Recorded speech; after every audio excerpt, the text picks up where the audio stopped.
year was 1972. The Athletics and the Cincinnati Reds met in the Fall Classic, and the A's won their first of 3 straight World Series titles as a dynasty was born. In 1990, the Reds returned the favor, sweeping the heavily favored Athletics as they captured their 5th and last World Championship. Now both teams are poised for 2013.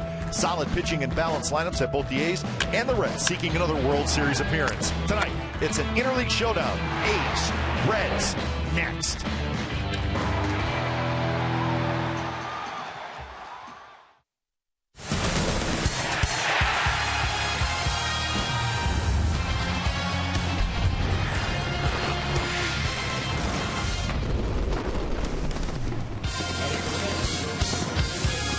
After an off day, the A's are back home at the Coliseum to start an 8-game homestand. Coco Crisp and the Athletics trying to brush aside a tough road trip and get back to their winning ways. They'll take on Bronson Arroyo and the Cincinnati Reds. So it's the A's and the Reds, first of 2 coming up on Comcast Sportsnet California. The A's going to have to get used to the National League Central. This is the schedule coming up. Of course, 2 with the Reds, then the Cardinals visit, then the Cubs, and then the A's will go to Kansas City. After Kansas City, they will go to Pittsburgh. So it is the A's getting ready again for the National League Central.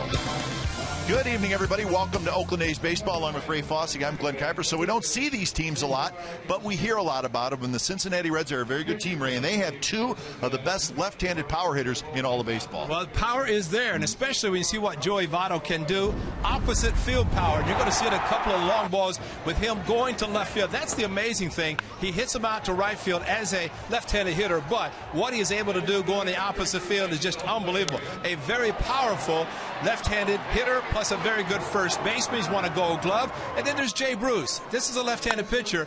Tommy Malone's pitching for the Athletics. It doesn't matter for him because he hits lefties just as well as he hits right-handers. Another power hitter, so the A's really have to contend with those 2 guys in the lineup tonight. And, of course, when you think about power, you have to think about Votto and Bruce. So with that in mind, Tommy Malone takes the hill tonight for the Athletics. He has not won in his last 3 starts, but as usual, he struggled some in his last start, but he doesn't ever really pitch terribly, but lately he just has been able to get the win. And I think the biggest thing about Tommy Malone is giving some run support. In his losses, he has not received hardly a run per loss, and that's not very good. You give him some runs, he knows how to pitch with a lead. The A's hope they can do that against Bronson Arroyo and the Reds tonight. Give Tommy Malone some run support, and especially the first game of the series. And the history tells us the A's and the Reds played in 1972, and they played in 1990 in the World Series. We will, of course, look back at those 2 World Series, a win and a very disappointing loss. So we'll look back at that, and we'll have the ball game for you. Should be a good one.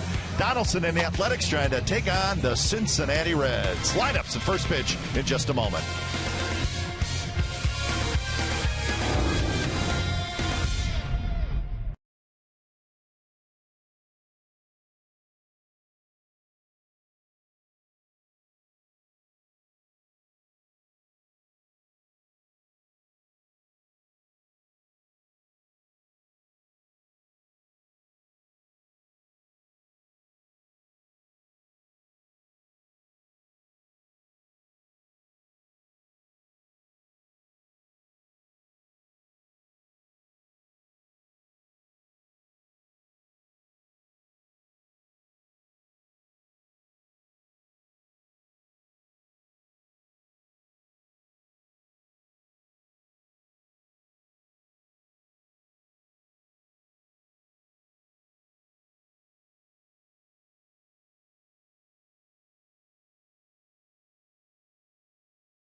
Broadcast Sportsnet California is brought to you by Jack in the Box. Now's your chance to go big at Jack in the Box. Try Jack's Big Stack Burger. 2 jumbo beef patties stacked with onion rings, cheese, and pickles.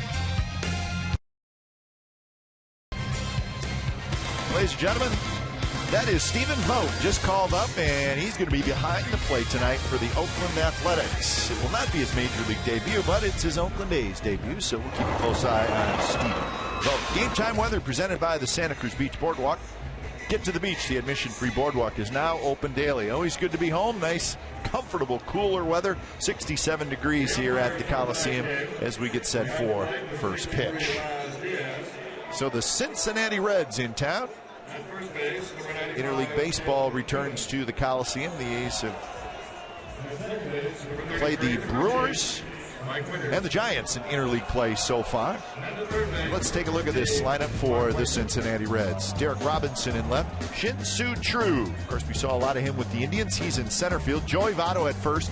Todd Frazier at third. Jay Bruce in right. Chris Heisey is the DH. Zach Cozart is the shortstop. Brian Hannigan will catch, and Cesar Izturis is the second baseman.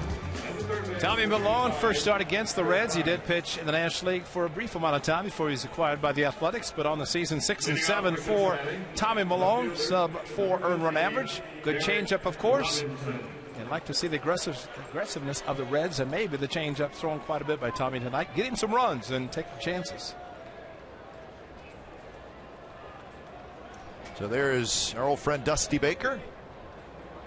6th season with the Reds, and they've had a lot of recent success. First pitch of the game to Derek Robinson is a strike. So we're underway from the Coliseum.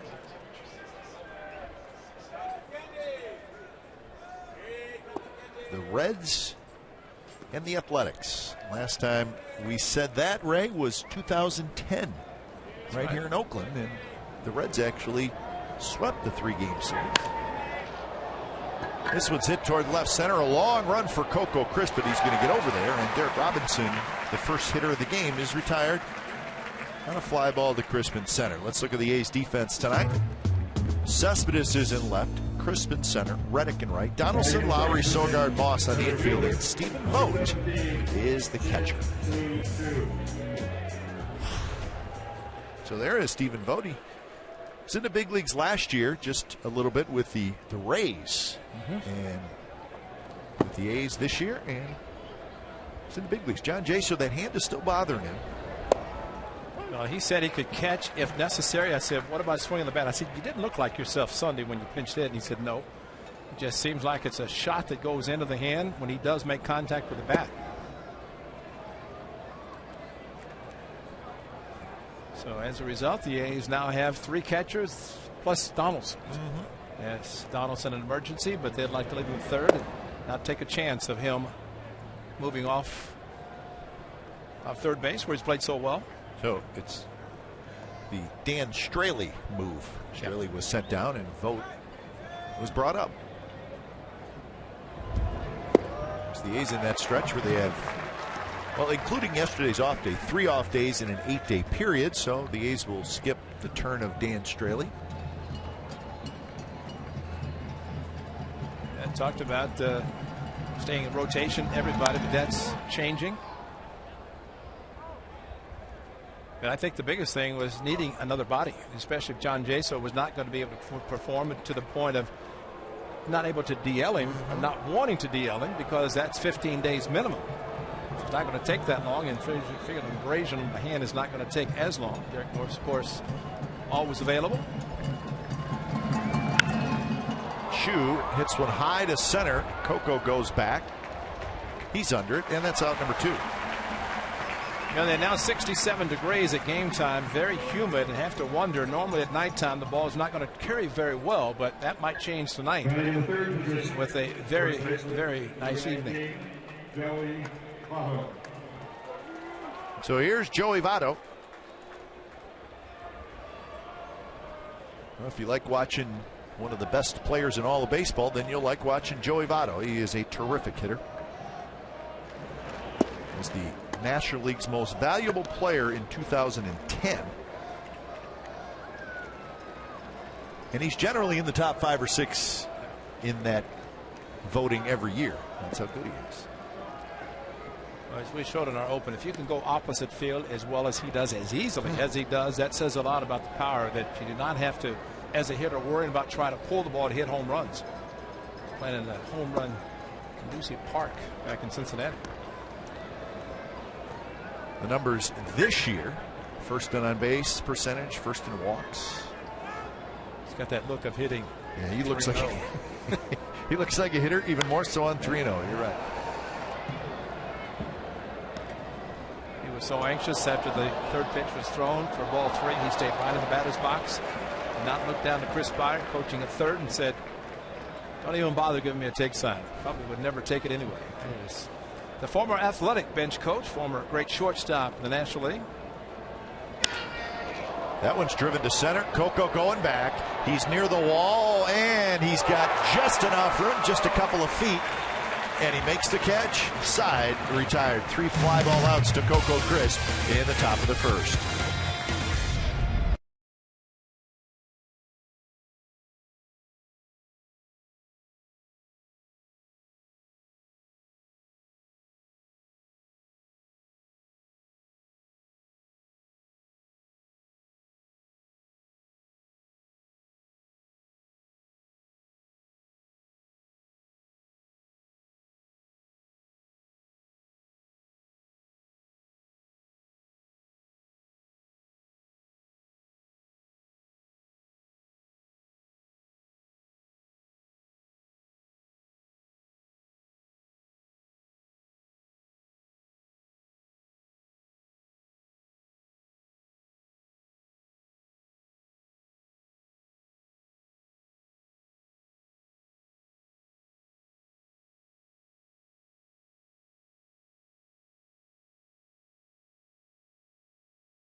And the lineup looks like this tonight for Bob Melvin: Chris Smith, Lowry, Cespedes, Moss, Donaldson, Reddick, Vogt, Sogar.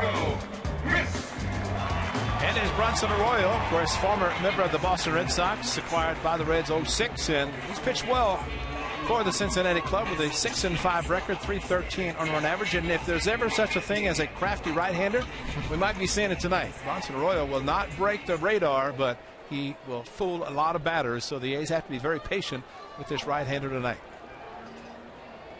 So Bronson Arroyo to face Coco Crisp here in the bottom of the first inning. You know, the one thing the A's hitters have to do, those who have not faced him, get accustomed to his delivery. Quite unique when he extends the left leg straight out there and then curves it back in. Yeah, there's a lot going on, and he throws what seems like 5 or 6 different pitches. Right.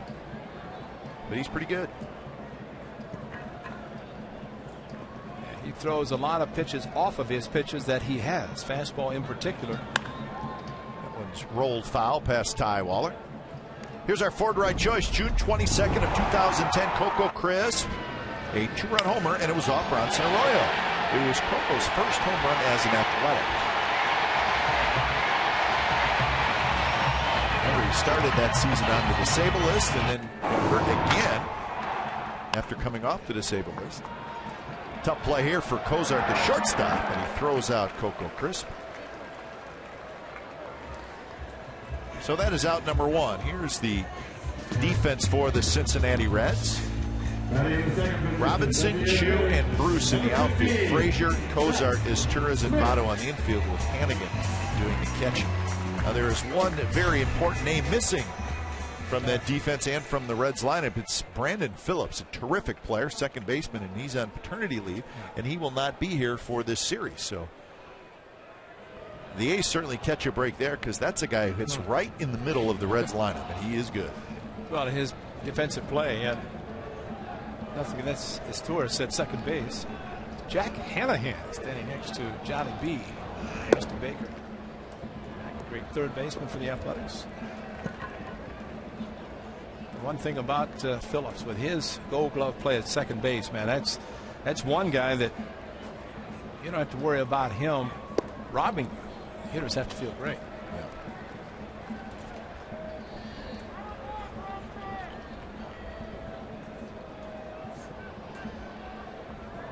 2-0 to Seth Smith, 284 for Smith, 6 home runs and 29 RBIs.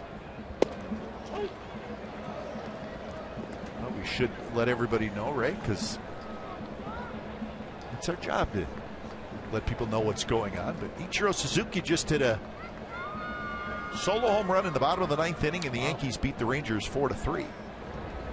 So he's become a power hitter. An early update. It was Rangers were winning that game 3-2, and Yankees got a run in 7th inning, and then Ichiro won it in the bottom of the 6th inning. So they tied it at 3, and then to the 9th. So Ichiro wins it. So the Yankees helping out the Athletics. A slider that Seth Smith thought was inside. Hannigan set up outside, down and in, but there's a case of an umpire calling the pitch where the ball crosses the plate, not the catcher's reaction going after a pitch in different location. As Torres grabs it, and that's out number 2.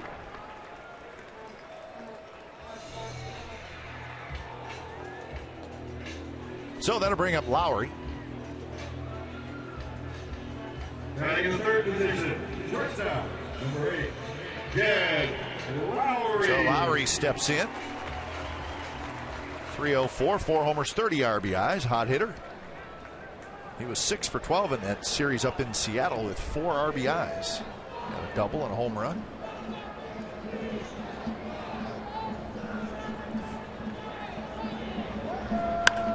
Swings at the first pitch, it skies it, shallow left. Cozart backpedaling, he's got it, and that's a 3-up, 3-down inning for Bronson Arroyo. No score after 1 from the Coliseum.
Sportsnet California's Authentic Fan Fridays at the Coliseum. This Friday, you get a ticket in our value deck behind home plate, an authentic A's scarf. There it is. That is looking good. I tell you, that is looking good. Cheer card and a $6 food and drink voucher, all for one great price. The best deal in Bay Area baseball is Comcast Sportsnet Authentic Fan Friday. That's what you get right there, folks.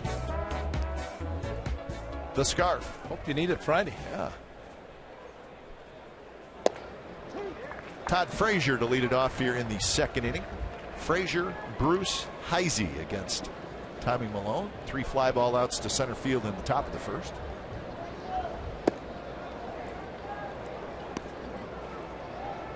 Reds come in with a 45-32 record. They are 2.5 games behind the first place Cardinals, and they're in 3rd place. It's that best record in baseball thing that we talked briefly about earlier. The 3 best records in the major leagues are the Cardinals, the Pirates, and the Reds. So, go get them. There are times you can look at interleague play and see a chance to pick up some wins, pick up some ground.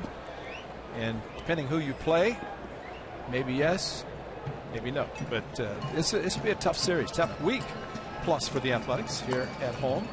And then, of course, the Pirates, as you mentioned, the next road trip before the All-Star break.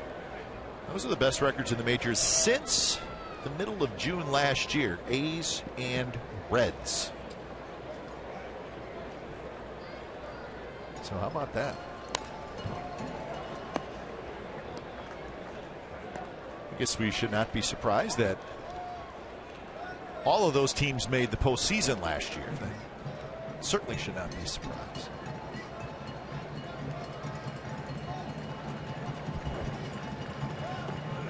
A breaking ball, and Frazier swings over top. So 1 out here in the 2nd inning. Hard breaking ball down and in. Vogt caught the ball in the dirt, tagged the hitter, asked for a new baseball. Good breaking ball, and once the tag was applied, Tommy Malone back foot with a breaking ball. And you like to see aggressive hitters, and Frazier swinging at a pitch way out in front on the off-speed pitch, as he did a couple of times against Tommy Malone in the at-bat. Expo brought to you by Cache Creek Casino Resort. And then here's Jay Bruce. 18 home runs, 54 runs batted in for Bruce, and a .282 average. The number of home runs he's hit against lefties has just been unbelievable. And what's great about that for a left-handed hitter, you don't have to worry about platooning. If you hit that many home runs against a lefty and you're a left-handed hitter.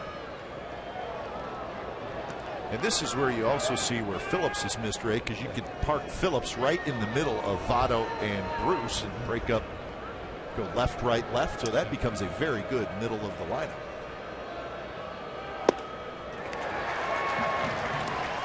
And Dusty Baker, as you mentioned, in the 6th season, talking about his team, 13 over 500. He's looking for more wins, but if he's in that tough Central Division, he wants a few more wins to get on top of the division. 7 home runs against lefties for this left-handed hitter. He rolls over on that one, and Moss flips, and they just get Bruce. He's a big guy, but he runs extremely well. So close play, 2 outs. Brandon Moss again ranging, and Sogard's mentioning, hey, I'm here, because Brandon Moss going right, and it's something we talk about, but that's how close the play was. But of course, if the first baseman Moss goes to the bag, it's a throw from his second baseman. Probably he gets the runner by a foot and a half. But just something about a hitter, when he sees a pitcher covering, he really turns it up a notch. It's almost, it become literally a foot race. It's a foot race, yes. Running right next to you. And we saw Martin and Doolittle in Texas, and that was not a foot race. That was just flat out beating him. So it's a communication, and one of these days, and of course, remember, Brandon Moss was an outfielder, so it's kind of forgive him in a sense because he wants to catch everything he can. Tommy Malone, yeah. And you know what, Ray? When it's a left-handed pitcher, Yep. I think the hitter thinks even more I get a chance, right. because no matter how square a left-handed pitcher sets up after he finishes delivery, his body is still falling toward the third base side. It's just his arm goes through and his body's going to go that way. So they always have to turn around. And that's magnified. You can imagine Hall of Famer to be Greg Maddux square to the plate. He still had to start from a dead spot. That's right. And whenever you don't have any momentum, if you're a right-hander, you're falling off first base, you just keep going. But the other side with the lefty makes it very difficult. Fortunately, the A's got the out. Inside to Chris Heisey. Heisey is the designated hitter.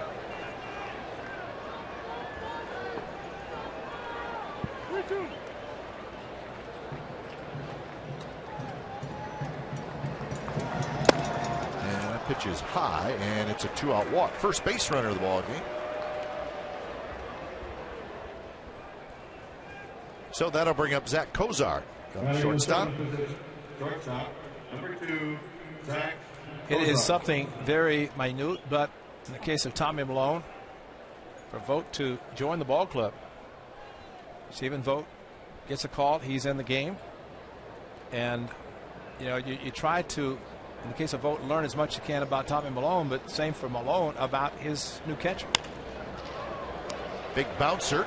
Donaldson flips across, and Kozar is out after one pitch. And so are the Cincinnati Reds. Bottom of the second, coming up, Cespedes to lead it off.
MLB.com available on iPhone and iPad. Download free today. Available, man. That font. Look at that font, Cut. That is huge. Yeah. That's why we're not getting any younger. So Cespedes to lead it off. That's available.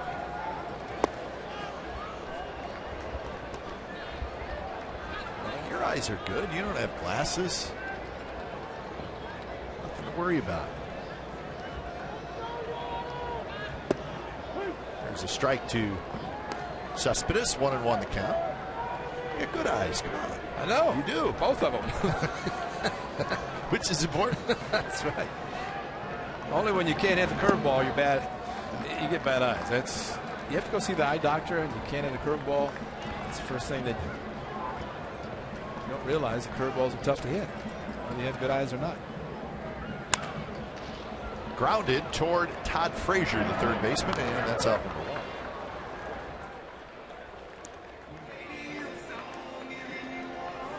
So Arroyo has retired the first 4. Remember in Seattle, Yoenis Cespedes hit a 97-mile-an-hour fastball from Wilhelmsen. He will not see a 97 from this guy tonight. And that's the frustrating thing for Cespedes. And any hitter, you try to wait back, and everybody says, stay back, stay back. Well, you see arms and legs coming at you and then nothing from the pitch. But that's what makes Bronson Arroyo in his 11th season so good.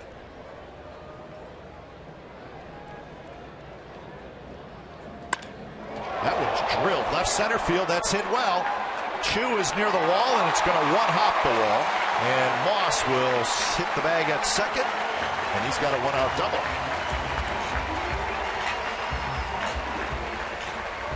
So the A's have their first base runner. There's a new picture in the outfield, and here's a double on an 87-mile-an-hour fastball from Bronson Arroyo. And Brandon Moss, he could see, as everybody could see up here, that this ball was slicing away from Chu. No chance for anybody to get to it. Randall Moss, I think, was trying to stay back. The 87-mile-an-hour fastball got on him. And a nice one-out double. Looked like Joey Votto and Jay Bruce right there.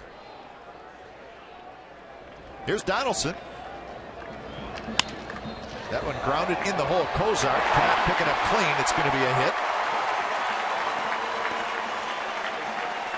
So Donaldson will have a hit. Moss stays at second. Kozart did a good job just to knock the ball down. It was going to be a tough play because Donaldson does run well. And going to his right was even a more difficult play, but at least he keeps the ball in the infield. Randall Moss with the ball in front of him had to wait to make sure the ball got into the outfield. Randall Moss, he starts, stop. That's always what you think about with the ball in front of you with less than 2 outs. You not want to run into an out, especially the ball in the hole. The only play for the shortstop, as we witnessed in Texas with shortstop Andrews trying to go to third base.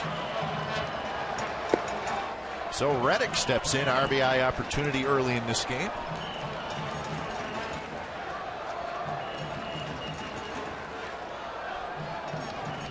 Moss at second, Donaldson at first.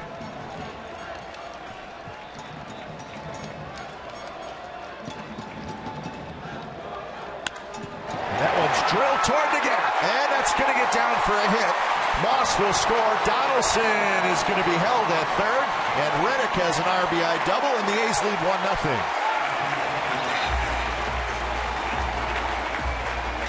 What a great approach by two lefties against this righty.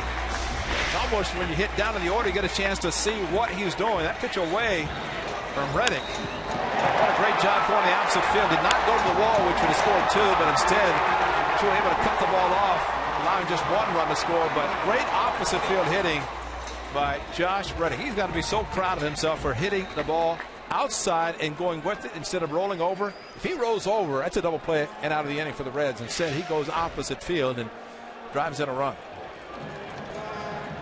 So we get our first look at Stephen Vogt, and he comes up in a important early game situation. Vogt, left-handed hitter. First pitch is a ball. And for him, just hitting the ball on the ground, he's going to play to run. And being a left-handed hitter, this is a time you're thinking about rolling over the infield, with the exception of third baseman Frazier. Ground ball to anybody on the infield. They score a run. Here's a note on Vogt, something to keep an eye on tonight. He had 3 different stints with the Rays last year, Ray, and he played in 18 games. But he was 0 for 25. Yes, he is. So he is looking for his first major league hit. This would be a good time to get that.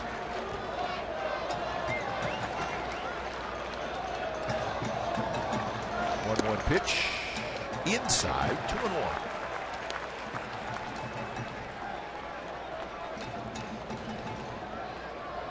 Three consecutive hits, 2 opposite field doubles for the lefties, and an infield hit by Josh Donaldson. And here, Stephen Vogt without batting gloves. How about that? You don't see that often.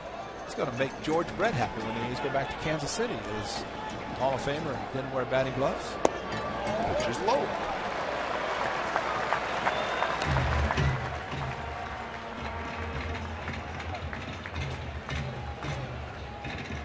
Sogard will be next. He's getting himself ready.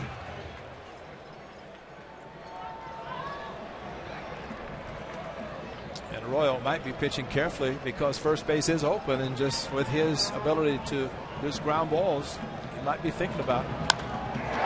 This one's hit towards center. Chu comes in now. He gets back. It's going to be plenty deep to get a run home. And the A's lead 2-0. So Stephen Vogt drives one towards center, gets himself a sacrifice fly, 2-0 Athletics.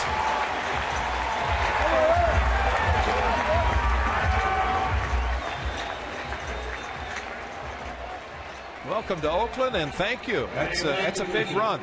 Second baseman, number 28. A breaking pitch or something off speed on the 3-1, and appeal to second base, but Bronson Arroyo was not going to give in to him, and that's a great at bat by Vogt to drive the ball as well as he did to center.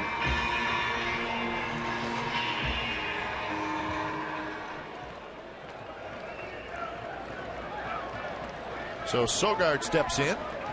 Reddick now at third with 2 outs.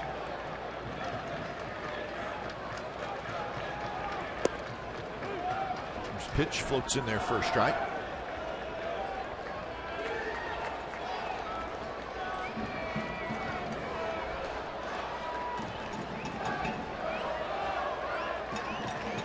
Sogard 272 with 9 RBIs.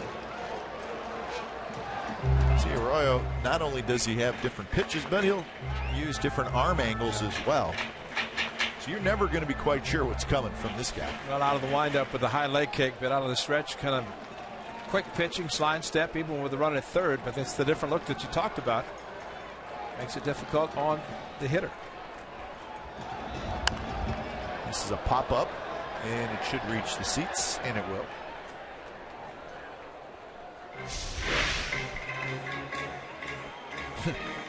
Still a lot of legs and arms. Long stride by the right-hander. Just thinking about, he went the Red Sox, from the Red Sox to the Reds in 06, and you think, well, he's in the American League, pitched a long time, but nobody's seen him except a couple of different guys. But that's the changeover as far as the A's are concerned.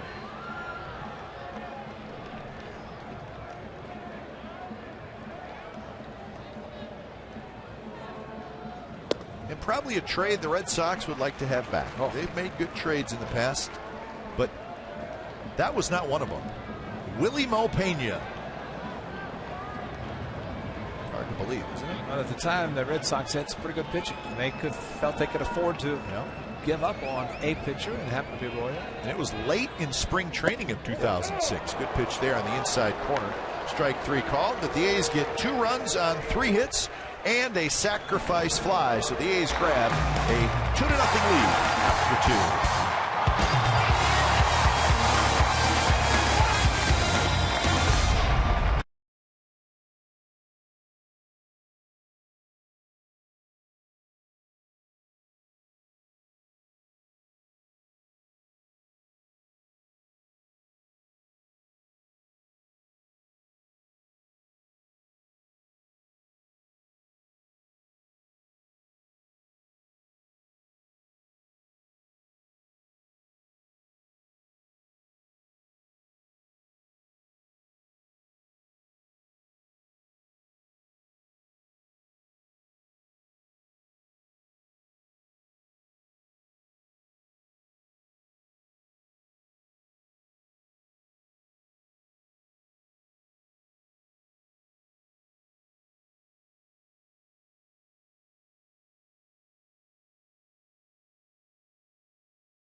Those never stop improving.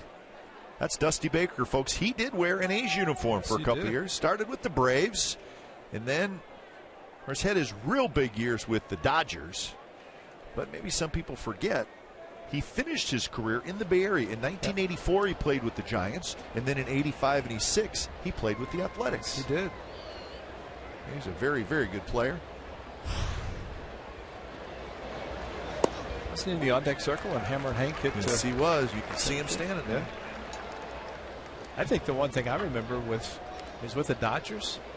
Remember the home run that Jack Clark hit for the Cardinals against the Dodgers? I can't remember the right-hander that threw it, and Dusty was so upset in left field when he saw it because he shouldn't have been pitching to him. That's right. And gave up the home run, but Dusty was a great player.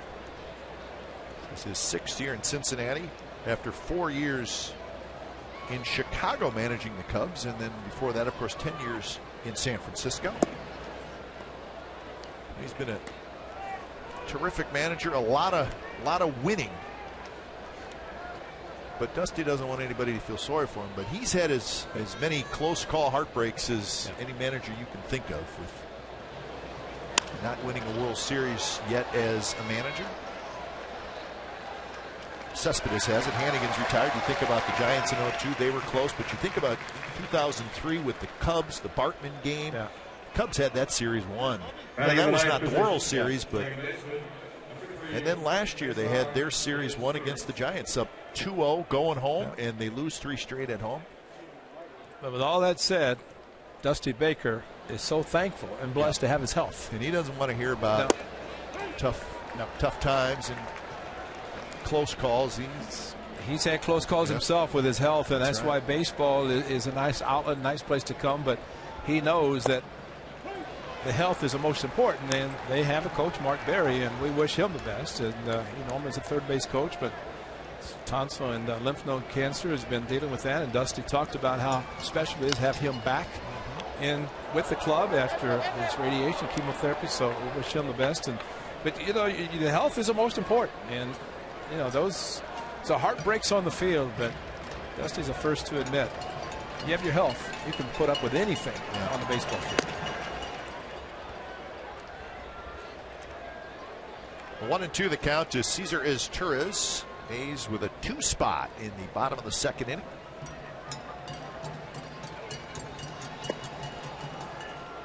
Izturis will be followed by Derek Robinson.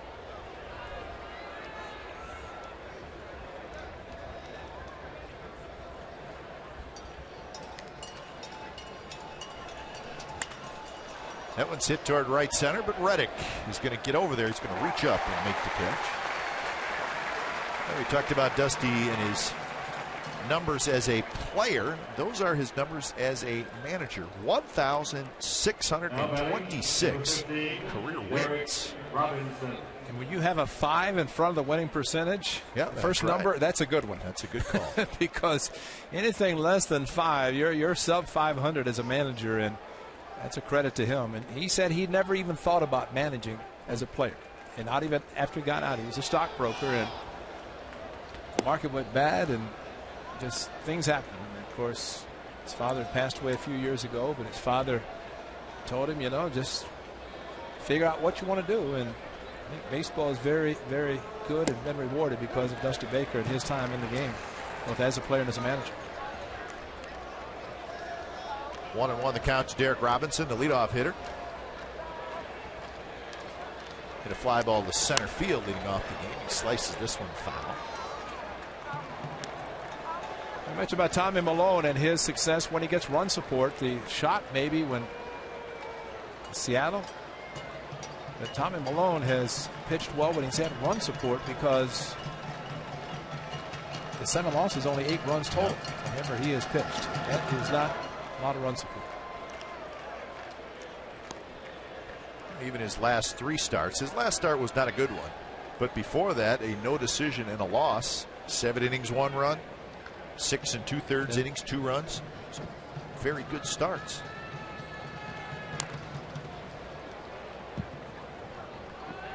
Still think the best thing about Tommy Malone, and one of these times we'll see Dave Stewart, and it's that look of you can never tell what he's thinking. Good or bad, he's kind of the same, middle of the road, and that's the best way from a pitcher standpoint. As a hitter, you just can never look at him and say he's upset, he's nervous, whatever.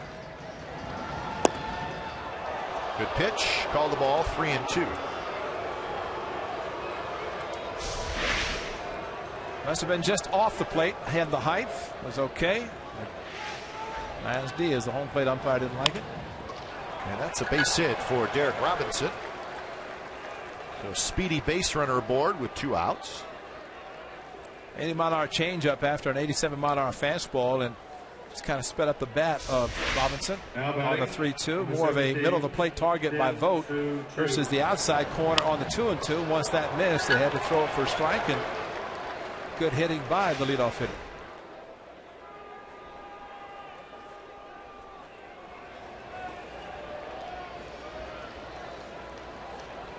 So here's Chu, fly ball to center field in his first at bat.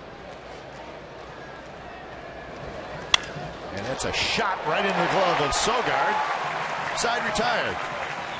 So a hit and a runner left. We're going to the bottom of the third. 2-0 A's.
By White House Down in theaters starting June 28th. Kind of an interesting weather day, Ray. It's actually a little humid, a little muggy. Yeah. Not a lot of sunshine today, but we're not used to really a whole lot of humidity at all, but you can feel it today. Temperatures are going to rise for the rest of the week. The rest of the homestand should be good through the 4th of July, which the A's will play here on the 4th. Fireworks on the 3rd, so a lot of good things happening on this homestand. Get a chance to watch your team, the Oakland A's, take on 3 very good National League Central teams.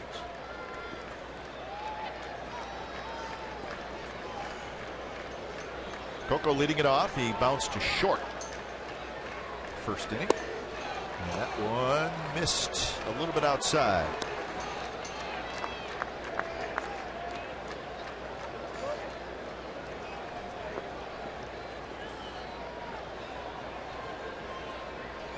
Smith to follow, and then Lowry here in the bottom of the 3rd inning. And that one missed inside. Laz Diaz, a little tight strike zone tonight. You know, you'd think the outside pitch is tight. Now the inside was tight. At least that one was. Laz gets behind the catcher. If Hannigan moves inside, he's almost behind the hitter. He moves in too far. There you go. That one is called a strike. Tail on that pitch from Bronson Arroyo. That's the movement. He does not throw hard, but he has a lot of movement, and if he can do that, that's like a screwball that a right hand is throwing, or a left-handed slider front door.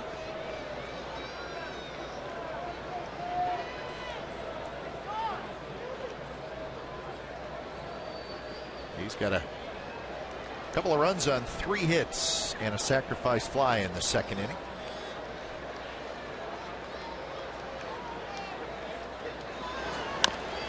Arroyo's always been the kind of guy, Ray, where he'll give up a lot of hits. He'll get hits off. But he's got the ability to work his way out of jams. He can also go for 4 and say, how did I do that? Yep. How did I not get a hit off? That's exactly right. That's we talk about left-handers being kind of finesse pitchers, but right-hander in the case of Royals, he's been around a long time because he can do that. He can change speeds and be around the plate.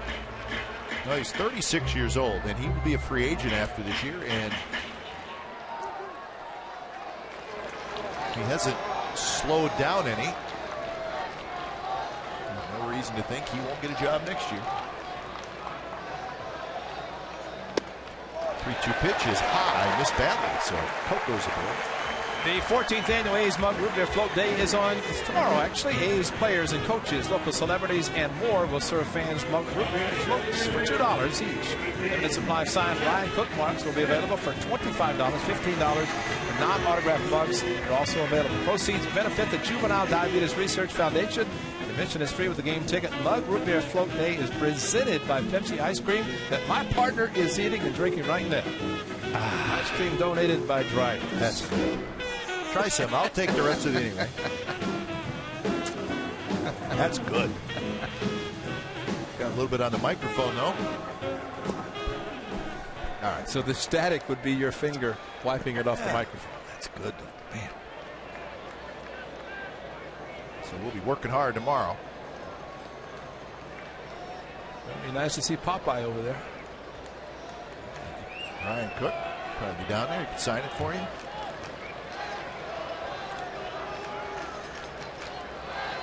Vince Cotroneo will be down there from the radio side, as always. Lots of players. Skipper's going to be down there, I believe. Sure. So it's a fun day. I think the fans really enjoy coming out. So it's fun to chat with them.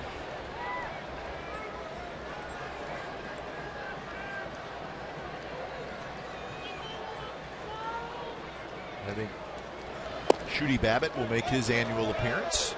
Kate Longworth will be there, of course, scooping ice cream. She does that as well as anybody. There she is. Okay. You know, Shooty talked about Popeye. I mean, if he talks about Popeye, you know he's going to be eating some spinach before tomorrow, so he'll look like Popeye. Yeah. Should be doing some push-ups before he comes in.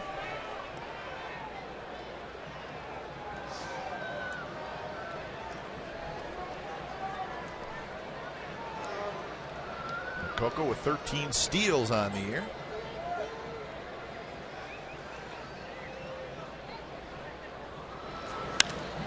This one's launched to right center, but in the ballpark. Chua's back, and he's got it. Coco has to hustle back to first. That ball carried quite well near the Xfinity sign, and Mr. Coco and Chris, nobody out before that one, and at times an outfielder goes back far enough, a runner will tag, but Chu has a good arm. He has a very strong arm, and we saw when he played for Cleveland. So does Bruce in right field. So there are times you want to tag up, but other times you go as far as you can. If the ball's caught, get back to the bag.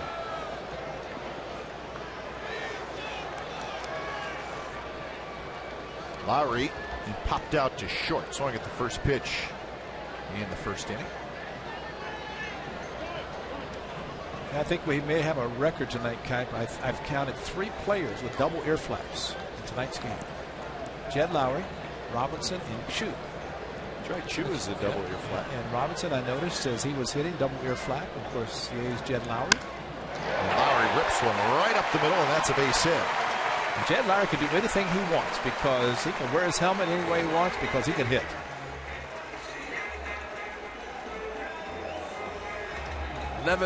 Three hit games for the A's shortstop, and nice job just going right back up the middle, stayed back on the slow curve from Arroyo, and right back up the middle.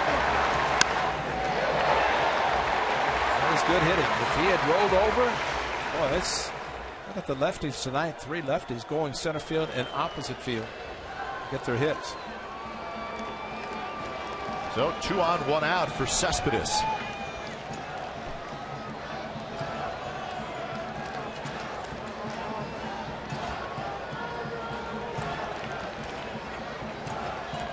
Cespedes bounced to third in the second inning.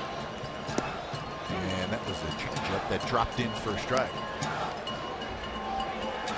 Screwball has not thrown that much. I think of Fernando Valenzuela, great Fernando Manny with the Dodgers, a true screwball from the lefty, but the ball just floated from the outside part of the plate, kind of towards the middle, but it's such an off-speed pitch, the way it moves. Very hard for a hitter to even pick the ball up.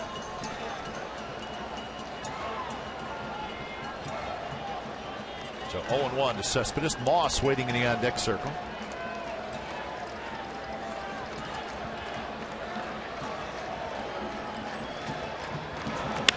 And that one's line to right, and that's a hit. Coco's digging around third. He's going to score. Lowry to third. He'll make it, and it's 3-0 A's.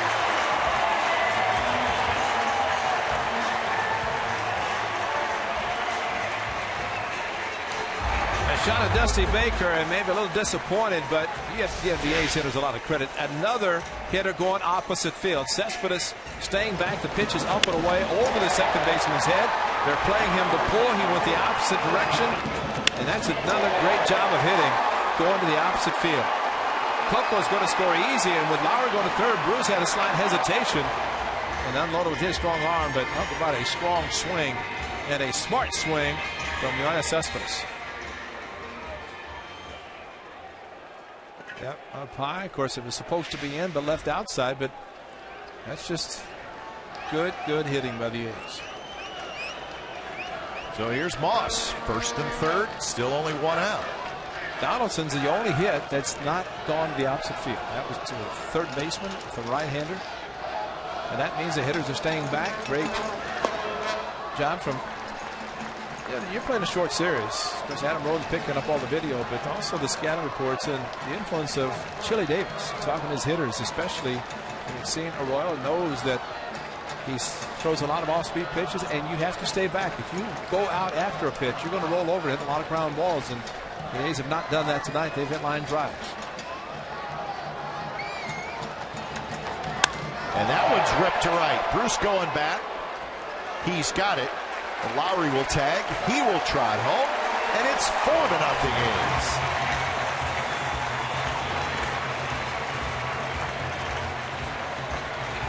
Now Moss gets the RBI because of Jed Lowry going from first to third.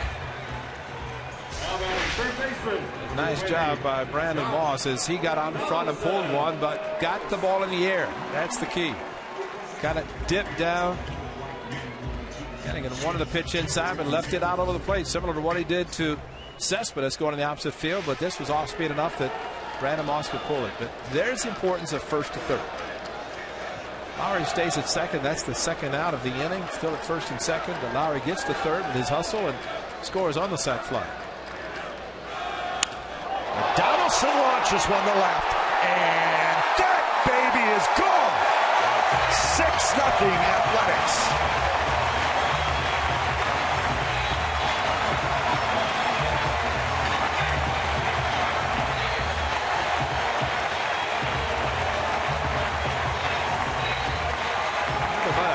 Curveball. Wow. It was a hanging something. Right in the middle of the plate, and he did not miss it. 75 miles per hour from this right-hander. Would have been a slider from Bronson Arroyo, but look where this pitch is, and look at the... Oh, that's right in the middle of the plate. You got Blake Bevan, his last home run, and this one was a monster shot to left field, way up in the left field bleachers. So now Reddick steps in. 4 spot here in the third by the Athletics. And that's okay if Donaldson pulls him. Yeah, we'll let him be a pull hitter tonight.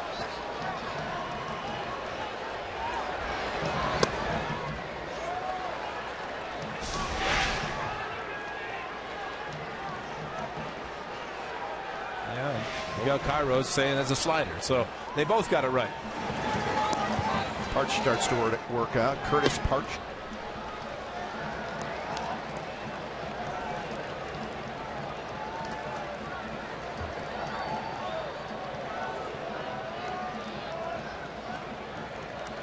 Donaldson just continues to impress people to the point of All-Star game coming up very soon. So Reddick's retired, and the A's score 4 times. Cespedes with an RBI single, Moss a sacrifice fly, and Donaldson with a 2-run homer in his 11th of the year. 4th inning coming up, 6-0 A's.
June the 29th, the Holiday Inn, Oakland Airport. A's third baseman, that's him, Josh Donaldson, maybe an all-star.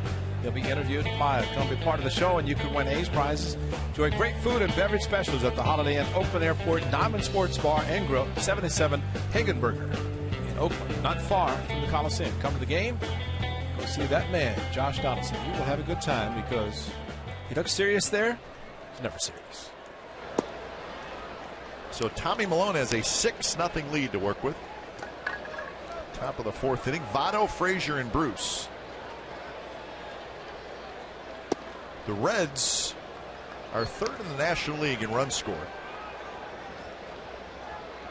behind Colorado and St. Louis.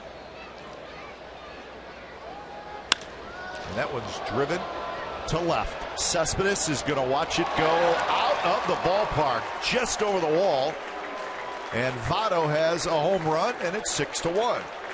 There's that opposite field power, and it is impressive.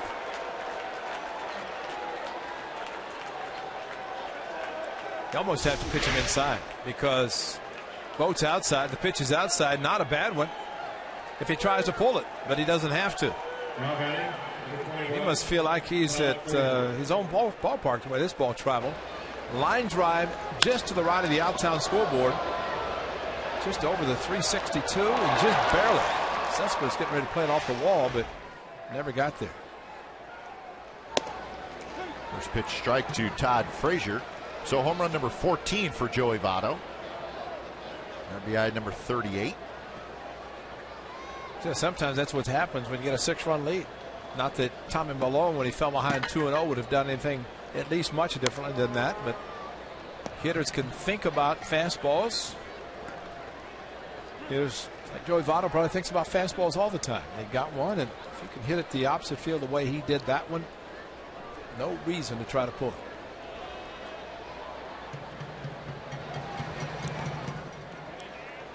No swing.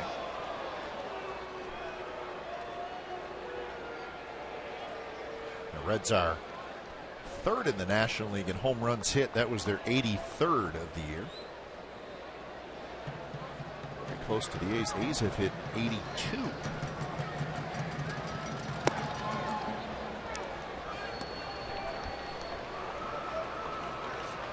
Reds have scored 345 runs. The A's now have scored 368.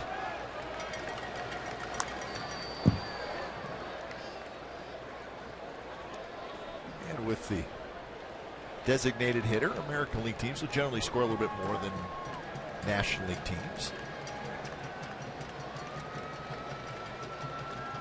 Yeah, you're facing 9 in the American League, 7 pretty much in the National League when you have the.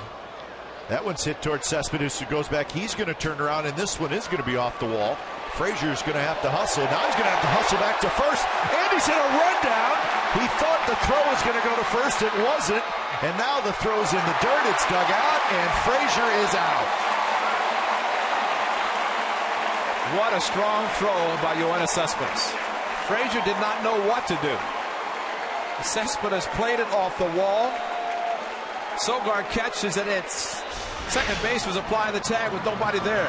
This ball was a bullet off the wall. Watch Cespedes play it off the wall with a hop and a strong throw right to Sogard. He's applying the tag and then a quick throw. And I don't know why Frazier didn't get all the way back to first. The only thing maybe because Moss was there, and like you said, Kat, maybe he thought the throw was going there.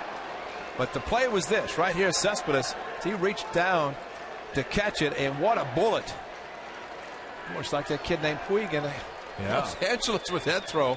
But that's a great big out. Shot toward Moss, backhands, and just like that, there are 2 outs. But just like that, that's 3 bullets. Yes, it is. Very hard hit balls, but Cespedes, what a great throw. He has got the 5 tools, had to reach to catch the ball, but then the strong throw. And Sogard thought Frazier was coming. He wasn't. And then the rundown. But, oops, I better stop. And then he sees, that's when he probably thought the throw was going to Moss. Yeah, because, and it was not going to go until he stopped. And then Sogard realized, well, now we're going to get him. Yeah, if he had gone back, when Moss put the glove up, it's almost like a deke, like he was waiting for the throw, which never came. And once that happened, he got in the rundown. And Probably went towards the end of the dugout. Did not want to go towards Dusty Baker's end. And there's another shot, and this one's fair, headed for the corner by Chris Heisey. Heisey will make it to second. That's 4 at-bats with loud contact. Well, luckily the A's have a 6-1 lead. This is just unusual for Tommy Malone to give up hard hit balls after getting the 6th spot. But you just have to try to really pitch the game like it's a 1-run game. Otherwise, it might be very quickly if hard hit balls like that. So here's Cozart.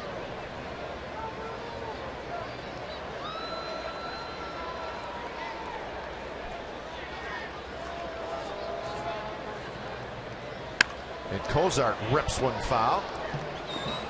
Bullpen is well protected.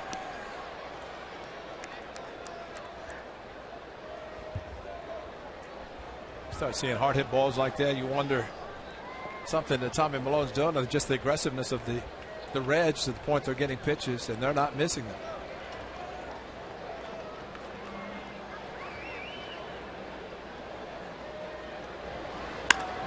And that one is launched foul. Second deck.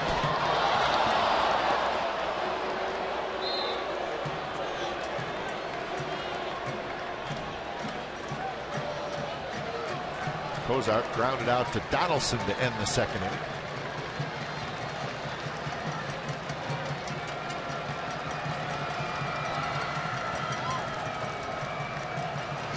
The 2 pitch is hit foul. I'll tell you, Ray, that with these hard hit balls that play where they got Frazier, right, looks bigger and bigger every at bat.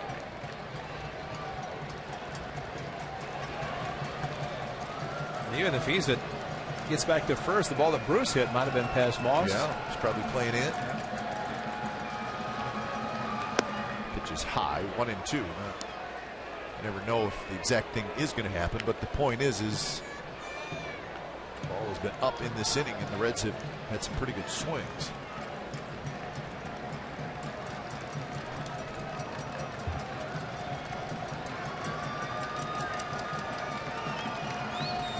One-two pitch to Cozart. Donaldson on the backhand, scoops it up, throws, and Moss digs it out. So when it's all said and done, the Reds get just the one on the home run by Joey Votto. 6-1 A's as we go to the bottom of the 4th.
Named the 6 managers to win a division title with 3 different teams. If you think you know the answer, tweet us at CSN Athletics. Well, we talked about Dusty Baker and the fact that he was with the Giants, the Cubs, and now the Reds. So you can make your own decision there.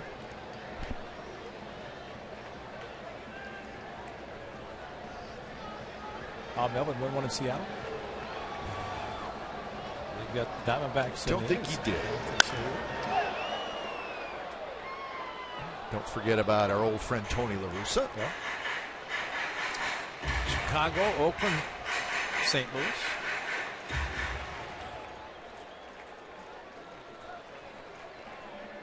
Joe Leland. It's a good call. 0-2 to vote. And he hits one hard on the ground, backhanded by Izturis, and that's out number 1. Walter Alston never did. No, Walt was sticking around. 22 one-year contracts or something like that with the Dodgers. Yeah, he was not going anywhere.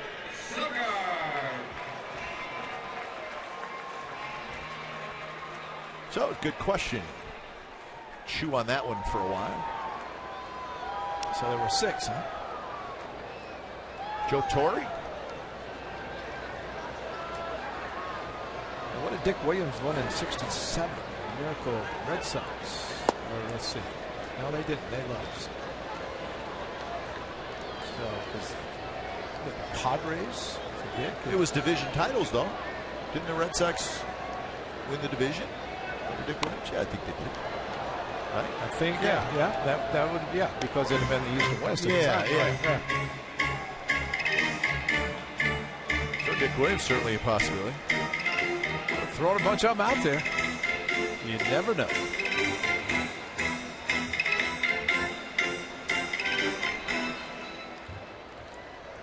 So 1-1 to Sogard.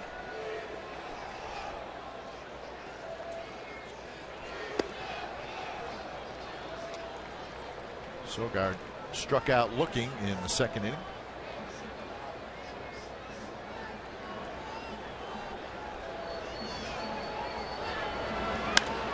Sogard, it's a high pop-up foul territory. Robinson on the run, and he's going to get there right between the bullpen home plate and the bullpen mound.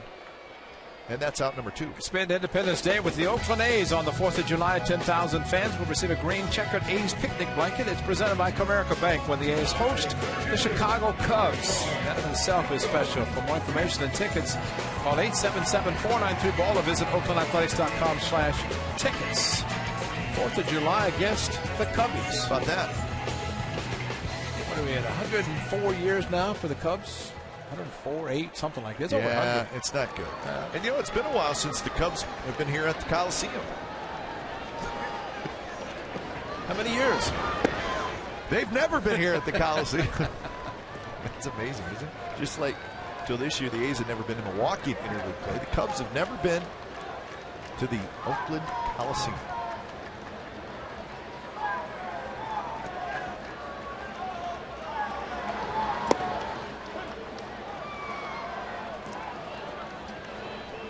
Dale Swain, the manager, is from Panola, I think. Panola's where he grew up. Jamie Quirks is bench coach. Of course, remember the A's championship season? Dave McKay is with the Cubs. So a lot of the former A's staff coming in with the Cubs. The Cubs in a rebuilding. A lot of trade rumors already this year, huh? Yeah. I almost get the feeling that trades may start happening sooner than maybe other years. Surprised to see him Marble was designated for assignment. That's a few right-handed hitters would love to see him not have to. Remember when he faced the A's a few years ago in Chicago? The right-hander said, we never want to face him. And then all of a sudden, designated for assignment. It was as impressive of a one-inning performance that we have ever seen. Carlos Marble. Yeah. He was filthy. Mark Ellis, the righty on the right, he said, I never want to see that guy again. 3-1 pitch. Coco just stood there, took it all the way, and it floats outside. That's not a bad approach because as much movement as Royal has on his pitches, especially the fastball, just keeps moving. If you end up swinging at it, you don't go opposite field, which most hitters have tonight. You're going to hit an easy ground ball.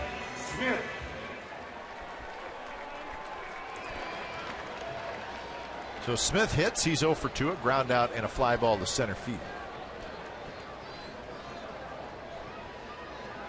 But in reading about Carlos Marmol, they made it sound like there was going to be a celebration amongst Cubs fans that he was designated for assignment. So he did struggle at times, more so lately.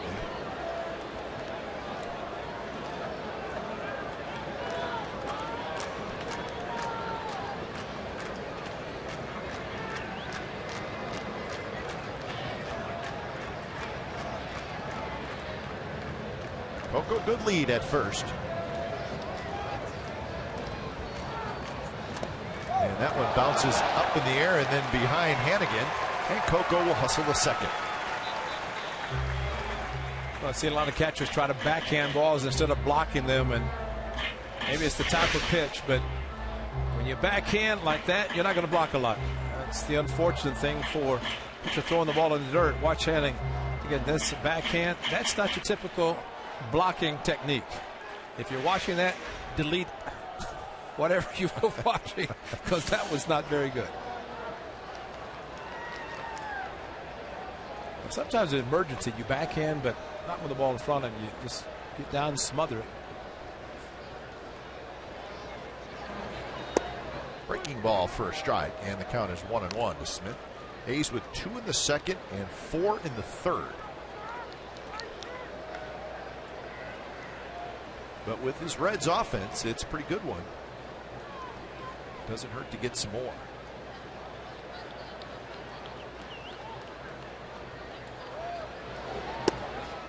And that time Arroyo dropped down from the side 73 miles an hour.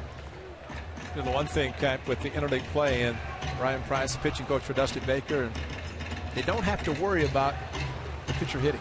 They don't have to worry about taking a pitcher out because maybe they're trailing, they want to pinch hit. Brian Price, the outstanding pitching coach, Bob Melvin's pitching coach, both Seattle and Arizona, and now with Dusty Baker in Cincinnati. And I think that's one of the pluses for a National League club going to the American League, because they can use the DH, number one. Pitcher doesn't have to hit, but their case is the pitcher would come out of a game just because might be trailing by a run. His spot comes up in the batting order, and they pinch hit early. Called a strike, 2-2. It's almost like you have to concentrate on other things and not the double switch. Absolutely. Absolutely.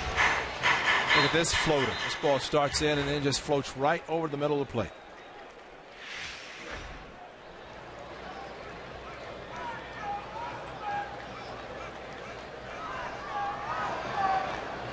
Two and two the count.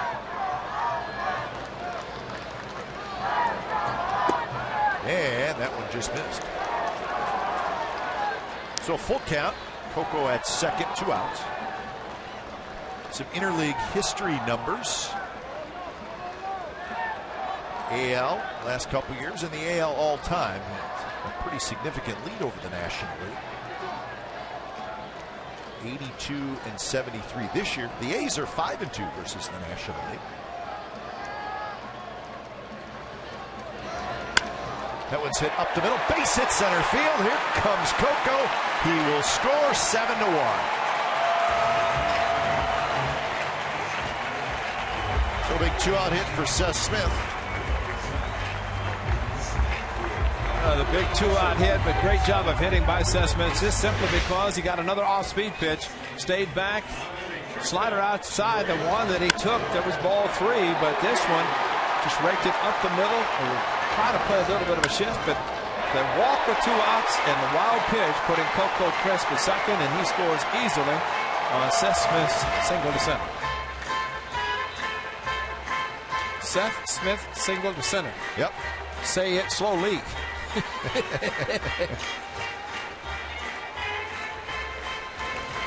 So Park starts to throw again. He was up in the 3rd inning.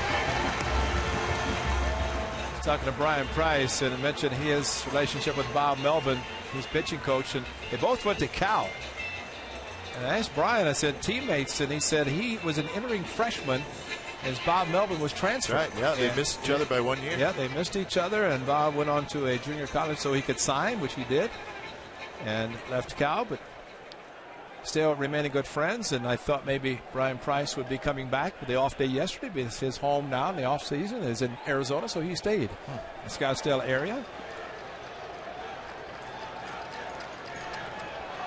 Well, Steve Kroner from the San Francisco Chronicle wrote a great article about two guys today, Price and Melton.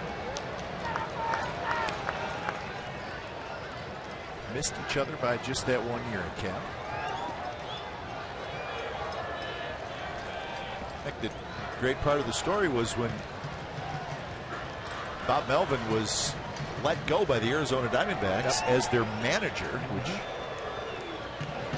even after all these years is still hard to explain, that they let him go and hired A.J. Hinch, who had no managerial experience. But Brian Price said, you know what, if he's gone, I'm gone. That's right.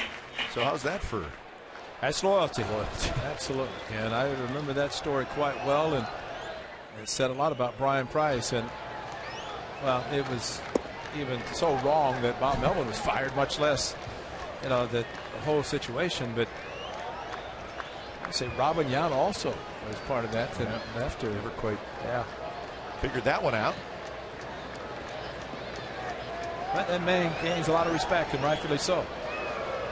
Very good person, good manager, and well respected around baseball.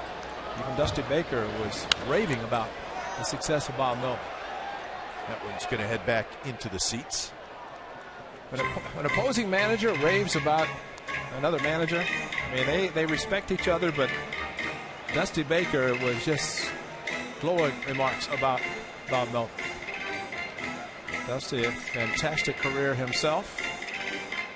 Understands what it takes and what it means to be a good manager, and there are two good ones on the field tonight. Lowry singled and scored in the third. But it's decision time for Dusty, as that stance on the bench, when to take out a pitcher. That's probably the most difficult decision for any manager. That one's ripped foul, especially in an inning like this where it sort of comes at you fast. He gets the first 2 outs, does Arroyo, and then, like you said, a walk, wild pitch, and just like that, a run comes in on the hit, and now your pitcher's in trouble again. And when a manager, we have a shot of him holding his hand and showing where the pitches are, he kind of knew, especially last inning with the balls that were hit, that were elevated pitches, and that, as any hitter knows, and Dusty was a good one, if you get an elevated pitch, you're going to drive it. Playable in shallow left. Derek Robinson comes in. He's got it side retired. Smith with a 2-out RBI single. 5th inning coming up. 7-1, the A's lead.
Trivia answer. Name the 6 managers to win a division title with 3 different teams.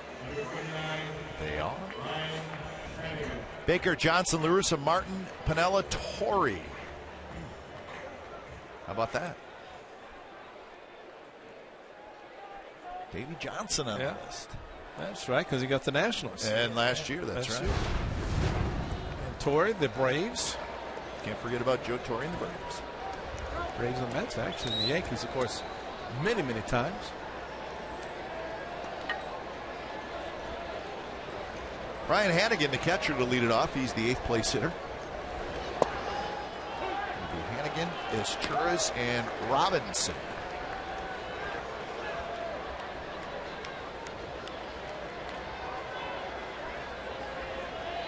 Hannigan hit a fly ball to left field in the 3rd inning, and that one bounces way out in front of Stephen Vogt.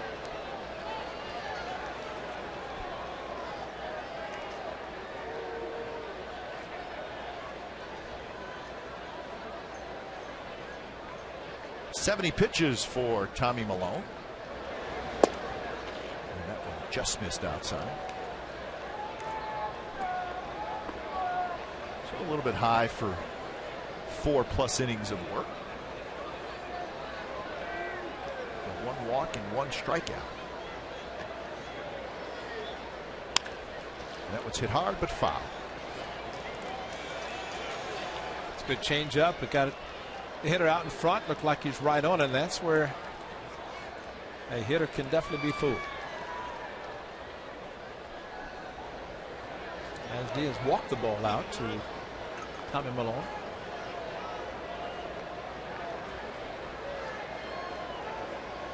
Shutdown inning right at the league average for Tommy Malone. He's got a chance for 3 shutdown innings tonight. That's right. So he's 1 for 2. Yeah, he did not get the last one. Swing and a miss. High fastball. Hannigan chased it. So 1 out here in the top of the 5th inning. Well, he wanted elevated. He did, and got the swing. Number 3, Cesar is He's kind of changed the delivery so you can elevate the pitch. Did a good job and had the patience been there for Hannigan, that would have been ball 3 easily out of the strike zone. Here's Cesar Esturas, not to be confused with Sirius Esturas, who's with the Toronto Blue Jays. The red hot Blue Jays, but they lost again. The Rays shut them down 5-1 tonight. Amazing when you end a long winning streak. The loss, 11-1. They ended at 11 last night. Liner, and that's fair. Headed for the left field corner. So Cesar Esturas is going to get to second, and he'll have a double. So Cespedes has been a busy guy tonight. We've seen balls coming off the wall and down in that left field corner. Stayed back and very quick with a bat and over Donaldson's head. Now batting, Courtesy 15, leap with no chance. Derek Robinson. Play of the game might have been Cespedes with the ball. Frazier, who knows what could have developed last inning if he had either gotten a second or remained at first. And Cespedes, a very strong throw, and opposite field hitting and a strong throw. There's 2 of your, I guess, 5 parts of being a 5-tool player. Cespedes definitely in that category. Derek Robinson is the hitter. Fly ball and a single so far for Robinson. He's a switch hitter.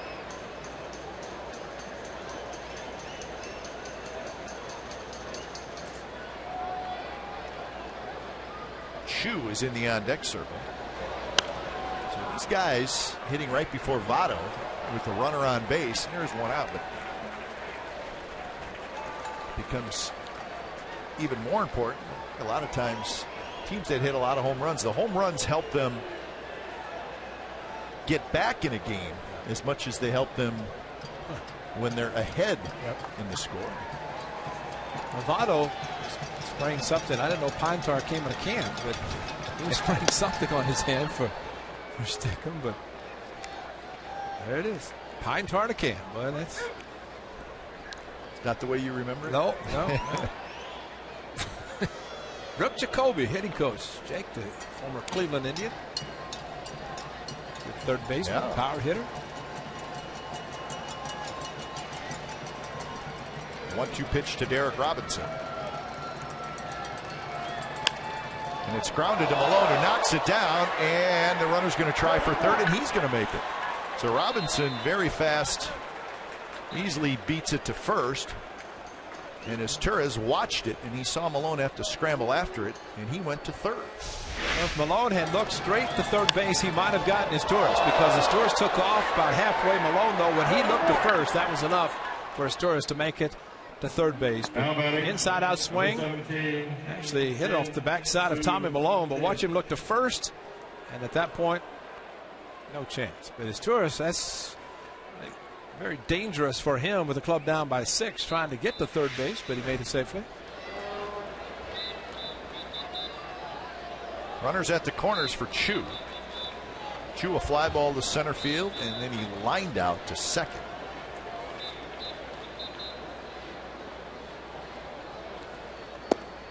Chu coming over in that big 3-team trade between the Reds, the Indians, and the Diamondbacks. A lot of players were moved around in that trade. But Chu was probably the centerpiece. He's the guy that the Reds wanted.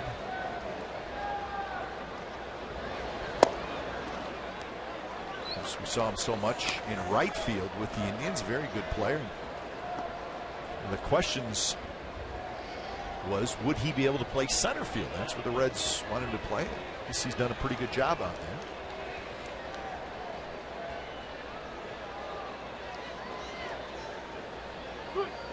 So the pitch is foul back. He's also hit most of the year in the leadoff spot. He's not leading off tonight. He's hitting second.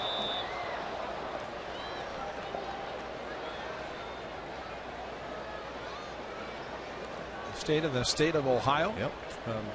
Northern Ohio down a little bit south, but you're right. Cincinnati Reds wanted him. They wanted to improve their outfield play. And he has moved into center and done a very good job.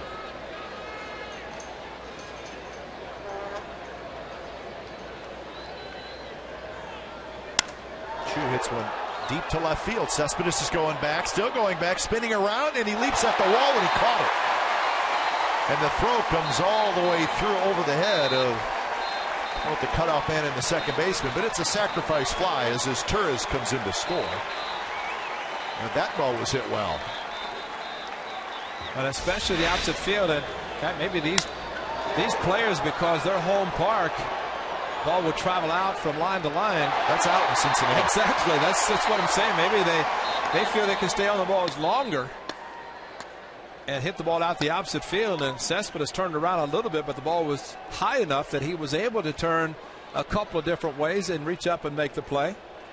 But there's his Torres hustling to third base on a ball back off Malone. So his aggressiveness put himself in scoring position at third base where the sac fly scored him. But Joey Votto, this is his home run, or the first pitch actually, and that was the straightaway center field, and the next one outside, actually a very good pitch towards the outside part of the plate. He's running hard, thinking maybe a ball off the wall, over the wall. Malone can't believe it. So he might have had 2 home runs in Cincinnati. It might have been about 5 hits already. Well, we have not been there. We will be there early August for a 2-game series, but everybody that has been in that ballpark, the great American ballpark, will tell you it's a live yard, as they like to say in baseball talk, which means if you're a hitter, you want to hit there. Well, live yard or BB, bandbox. Bandbox, that's right.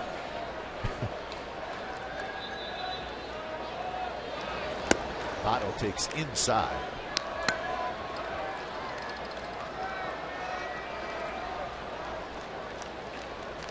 How about that, though? That's very interesting.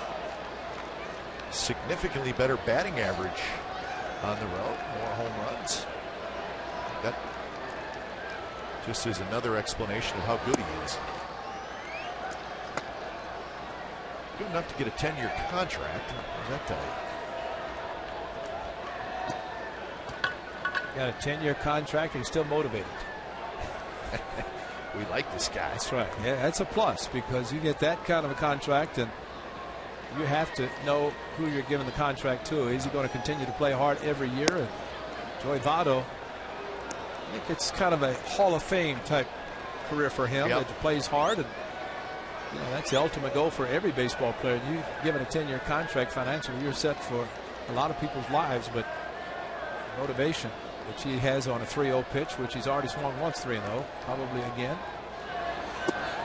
And it's the walk. So Votto takes the walk. 2 on, 2 out for Todd Frazier. Now batting, number 21, Todd Frazier. Frazier is the cleanup hitter. He's got 9 home runs on the year.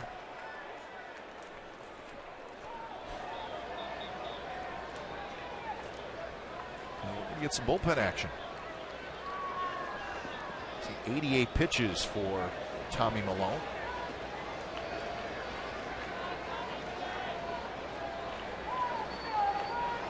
It's going to be Nishak. Frazier takes outside. Well, last road trip for the A's starting in Arlington, Texas a week ago last night. Parker went 7, Cologne went 8.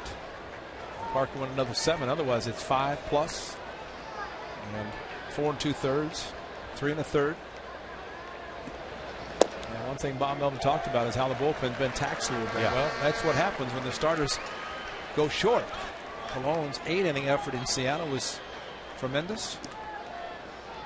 I think it also had something to do with playing 30 games in 31 days. That's a tough stretch. All the more reason if the starter's going every 5th day, you want him to go at least 6, 7, best case. Good pitch there, 1-2. Fastball planted right on the inside corner to Frazier.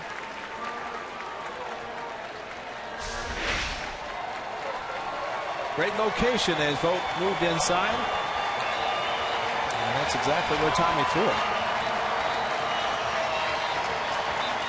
Frazier swung and missed a curveball on his first at bat, a pitch in the dirt. Fastball is way high. So 2-2 the count. Robinson at second, Votto at first.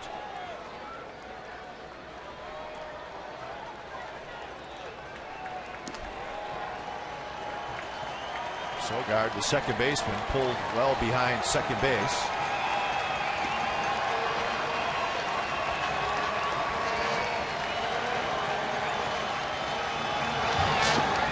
Nice block by Vogt. So full count, runners will be on the move. Well, unfortunately, Frazier wouldn't go for this curveball as he did in the first at bat, so he's made some adjustments, and excellent block as Vogt got in front, moved his body completely in front of the ball with his catcher's mitt on the ground.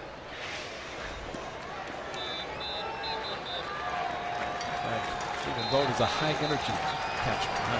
Bouncing around.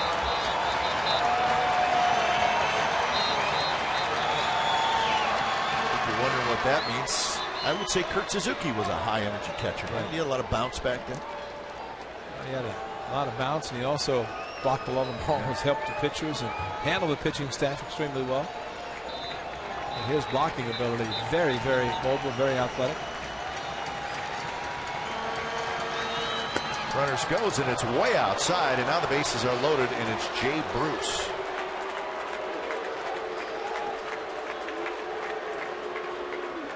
Well, that's just not Tommy Milone for him to walk back-to-back hitters. Now batting, number 32, Jay Bruce. So Bruce steps in. He's grounded out twice to first. The bases are loaded.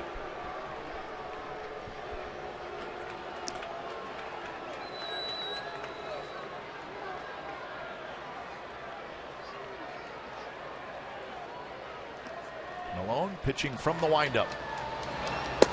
And it's right there for a strike. Well, you don't often say it when it's a 7-2 game and it's only the top of the 5th inning, but this is a huge at bat in the game. Especially with the ability that Bruce has had And he's got one slam, but for him to be able to hit well against lefties. And he pops it up, foul territory. Donaldson on the move. Donaldson cannot quite get it.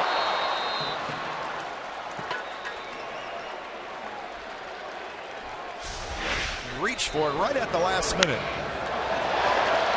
Boy, that was a long run. Cespedes was not going to get to it. It was only to Donaldson, and you see him kind of slow down a little bit there, trying to pick up the ball, and then as he went after it, it just eluded his glove. But such a long run down to the bullpen. Jay Bruce was just casually standing at home plate. You better watch out, because this is the Coliseum. There's a lot of foul territory here. That, a lot of times, is an out. High, and it's 1-2.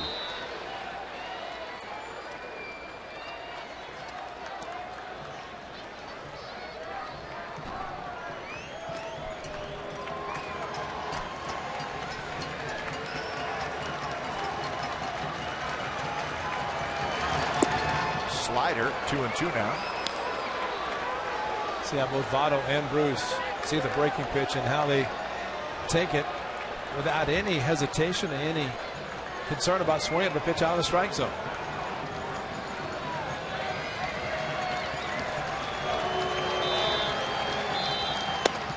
Missed outside, and now it's a full count.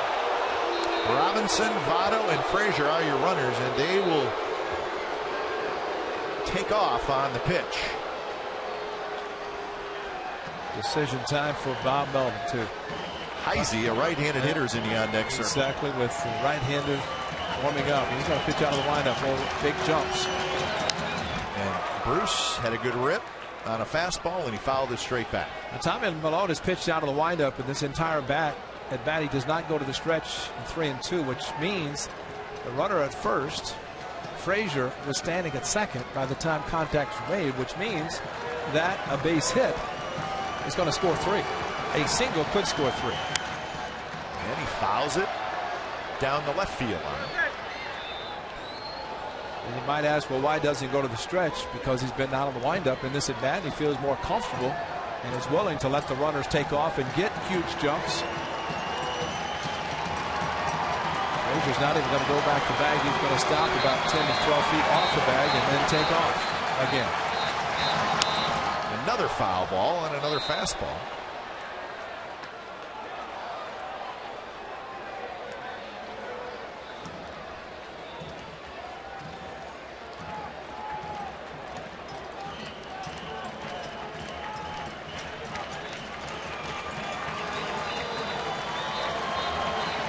Here we go again.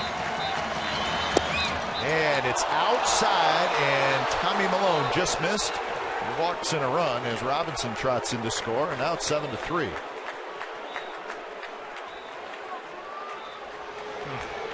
Well, this is. Well, how often do you see Tommy Malone walk 3 consecutive hitters? And that's what has happened here in the 5th inning. And so when it's time for change, think Speedy Oil Change and Tune-Up, your oil change, tune-up, and smog experts.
California is brought to you by Xfinity, home of the most live sports, and by Toyota. Do the math and save at your local Toyota dealer. 7-3. The Reds have scored twice here in the fifth. Malone is out, and the bases are still loaded. So Neshek to face Heisey. Heisey has walked and doubled.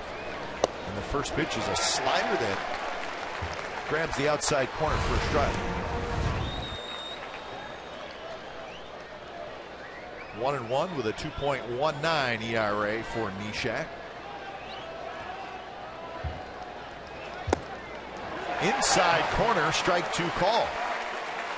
Heisey thought it was inside. Laz Diaz staring at him. It's on the plate, and bottom line, it's the location of the pitch, not where the catcher's set up.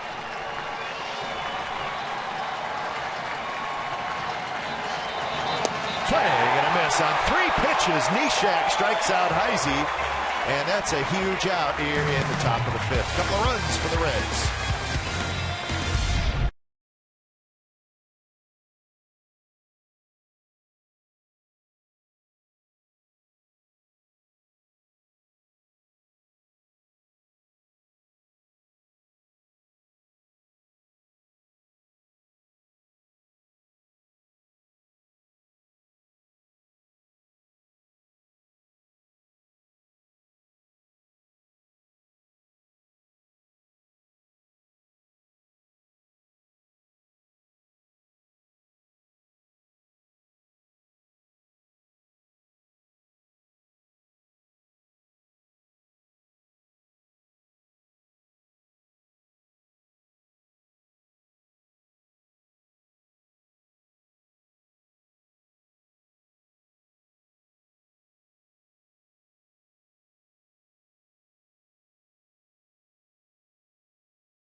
Sports Net California is brought to you by Cache Creek Casino Resort. Red, White, and huge giveaway. Visit cachecreek.com for details.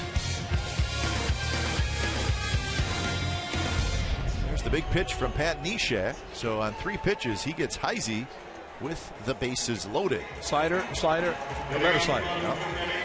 One backed up, but he really went outside to get the right-hander, and that's the specialty. And probably the toughest call for Bob Melvin. Not as tough for Dusty Baker to take out his starter, but for Bob Melvin, an out away for pitcher qualifying for the win. But it's a team win, and I think that's the reason Bob Melvin did what he did.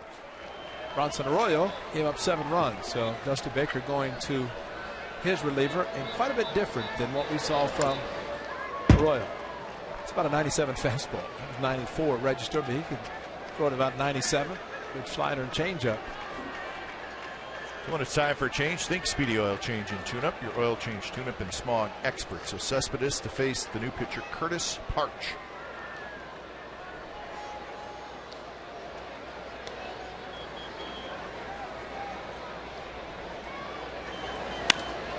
And that one's drilled toward left field, and Robinson got a good jump. He makes the catch, and that's out number 1.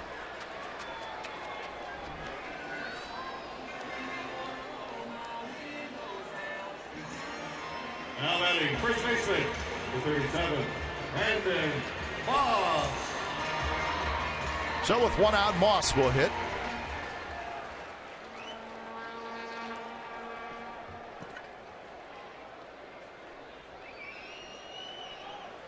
Moss doubled and scored in the second, had a sacrifice fly in the third.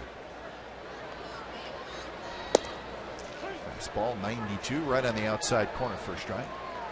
There's one of the new paintings. That's a good one.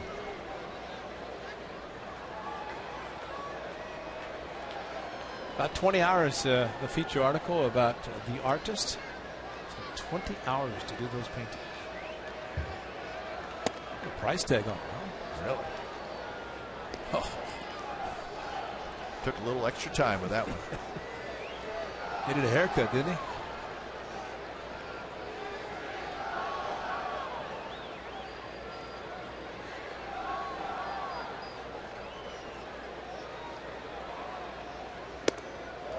Up and away to Moss.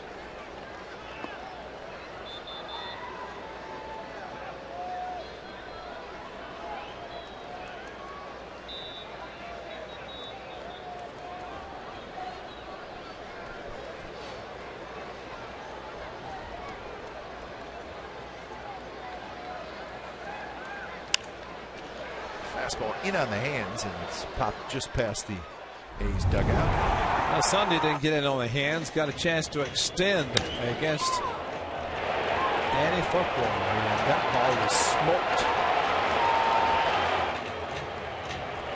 It was fun for the A's at that time. It tied it, but unfortunately, the walk-off by Kendrys Morales ended it.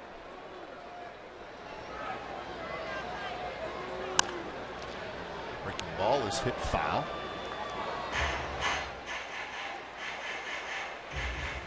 The way Parch sets up, he has turned so far towards the third base dugout.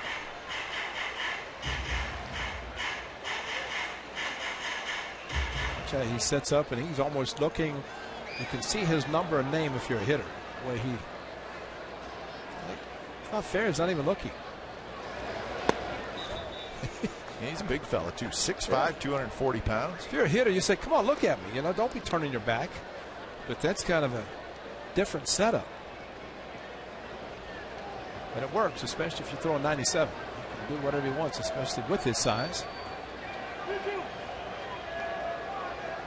You picture yourself as the hitter and wonder what this pitcher's name is. Once he decides what pitch he's going to throw. See his name and his number. And the 3-2 pitch is low, so it's a one-out walk for Moss. Josh Donaldson has seen 2 pitches, a base hit and a hanging slider, and he knew it was gone just as far way deep in left field.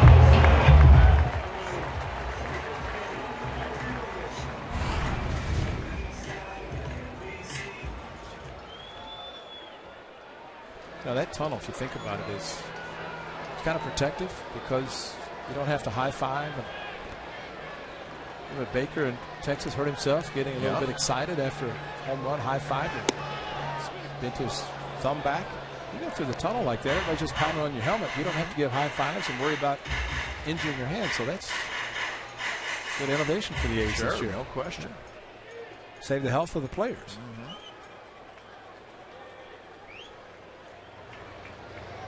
Good night for Donaldson.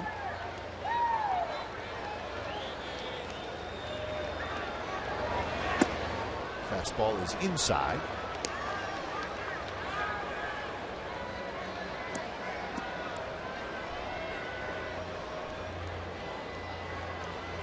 Donaldson now with 11 home runs and 48 runs batted in.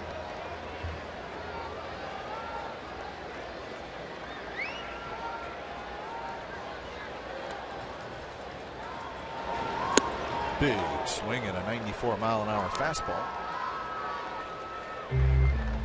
So Bronson Arroyo goes just 4 innings, gives up 7 earned runs.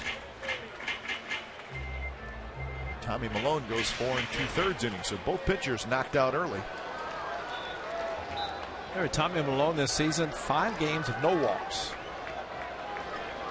A couple with 10 strikeouts. He had 5 games of just 1 walk. So yes, he walked 4 twice last year, but a shock tonight to see 3 consecutively.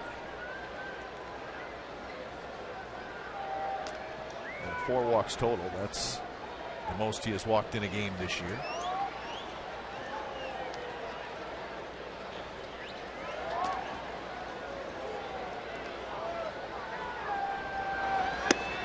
2 pitch. Donaldson checks his swing, and Tim Timmons says he went around. Donaldson not in agreement. Well, you make the call. This is what Tim Timmons is seeing at first base. Josh Reddick. Unfortunately, that's a swing. Body went forward and the bat hit a little bit too far.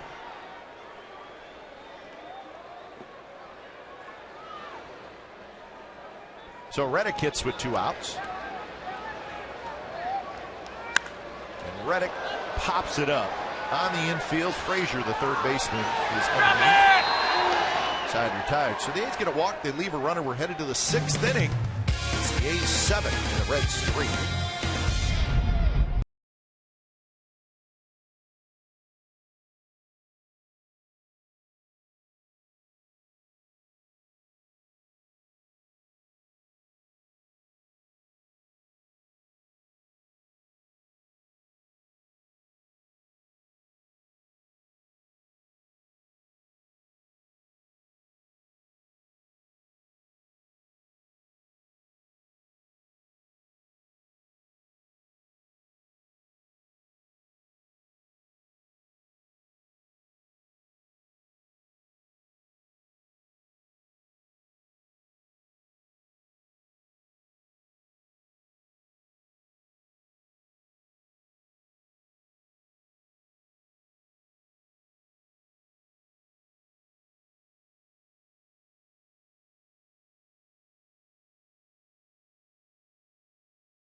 In-game live, it's presented by Chevron. You're going to enhance the in-game experience on your computer, smartphone, or tablet. Follow the action on the diamond like never before with in-depth stats, up to the second, box scores, and join the social buzz with other fans. A's in-game live, presented by Chevron, only at CSNCalifornia.com.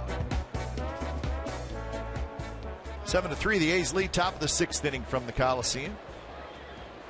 Interleague play, the A's and the Reds. This is the 5th time that these 2 teams have met. 02, 04, 07, and 2010. 2002 was the only time it was in Cincinnati. That was the last year Riverfront Stadium. So I think that was the year the A's swept the Central. The Interleague, which was a good one, and of course the 72 that you just saw, the World Series. Foul territory, Moss grabs it. And Cozart is retired. So I think you could probably make the argument. Now batting. In the 1970s, that the A's were the team of that decade and won 3 in a row. And I think you could probably make the argument that in the National League, the Cincinnati Reds were the team of the decade. Yeah, I think that was 72 when the A's beat the Reds. Got a lot of attention in 75 when they beat the Red Sox. So 2 outs. Some of the highlights of those great Red teams from the 70s. All kinds of terrific players. Wow. George Morgan. Hall of Famer was here tonight, or is here tonight. He is on the advisory board for the Cincinnati Reds. Walt Jockney, general manager, and of course the Hall of Fame second baseman, along with Johnny Bench, number 5, Hall of Famer for the Reds. Those are the regular season numbers. The A's leading 8-4.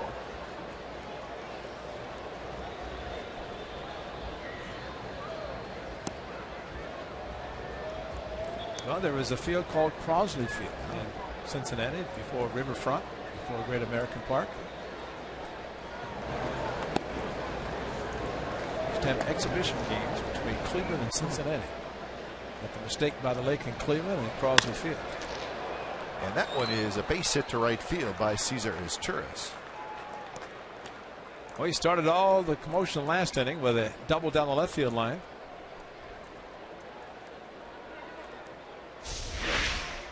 Normally this is where the pitcher's hitting the National League, but instead it's Izturis tonight, and he has 2 hits. I don't know how good the Reds pitchers are, but I don't know if they would have had 2 hits hitting in the 9th spot. That's a plus for the Reds in the National League. Joe Morgan said they're going to construct a statue of Hall of Fame second baseman out front of Neshek throws to first, not in time. So Derek Robinson using his speed. So Robinson is 3 for 4 out of that leadoff spot. And it's a 2-out rally for the Reds. Well, a lot of times you say a guy bunting with runners on base, but this is a runner at first, and it puts runners at first and second. And Neshek, an off-balance throw, and stretching at first base is Moss. And that was going to be difficult for anybody. And Neshek, wow, what an off-balance throw. What a great play by Moss to keep the ball from going down the right field line. So when it's time for change, think Speedy Oil Change and Tune-Up, your oil change tune-up and smog experts.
A Coco Lean bobblehead presented by NetSuite when the A's host the St. Louis Cardinals. For more information and tickets, call 877-492-BALL, or you can visit oaklandathletics.com/tickets.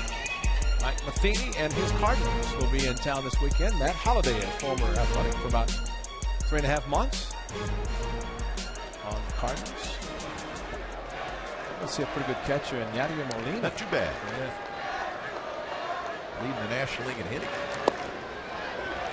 So Shin-Soo Choo facing Jerry Blevins, 2 on 2 out, and the Reds continue to try to claw back into this game. Well, Bob Melvin, with his starter going 4 2/3 innings, pulling out all the stops and having a lead, he wants to make sure he keeps the lead. He's going to bring in whoever is necessary to try to do that. Remember, with Dan Straley being optioned AAA, a reliever did not go, unlike when Brett Anderson stayed, could not make the start. Straley and Evan Scribner was sent down, and they were 1 short in the bullpen. That 19-inning game.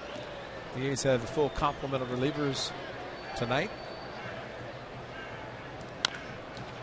Rolled foul. Blevins got a fastball in on Choo. Cook gets up.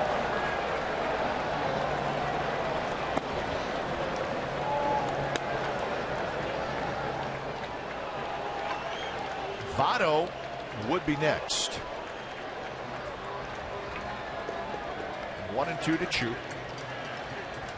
And the slider is low.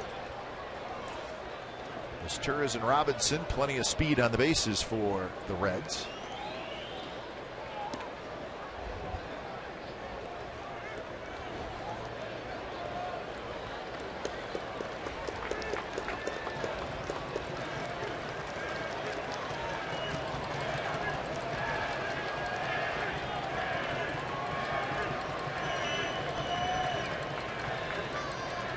Chu is 0 for 2, sac fly in the 5th inning. Hard slider, and now it's 3-2. Runners will be on the move. You ever seen so many left-handed hitters take breaking balls like they knew where they're coming? I mean, that's a good call. That's amazing. The lefties in this lineup tonight for the Reds. They're just saying breaking pitches and not even offering at ones that are close to the plate.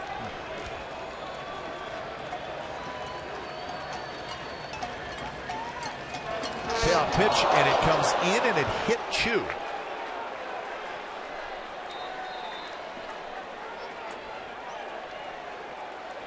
So base is loaded for Votto. Wow, this is just so badly missing. Outside target, up and in pitch.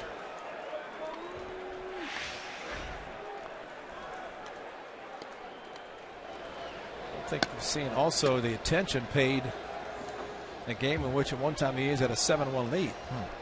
Now we know how Carl Willis and the Mariners felt when King Felix had a 7-0 and an 8-1 lead against the Angels.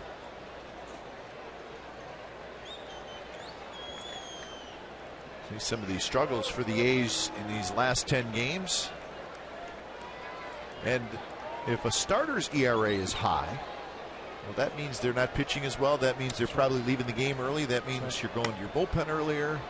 Bullpen gets a little overworked, so it just goes hand in hand. Here's Votto. And Votto takes a fastball for a strike.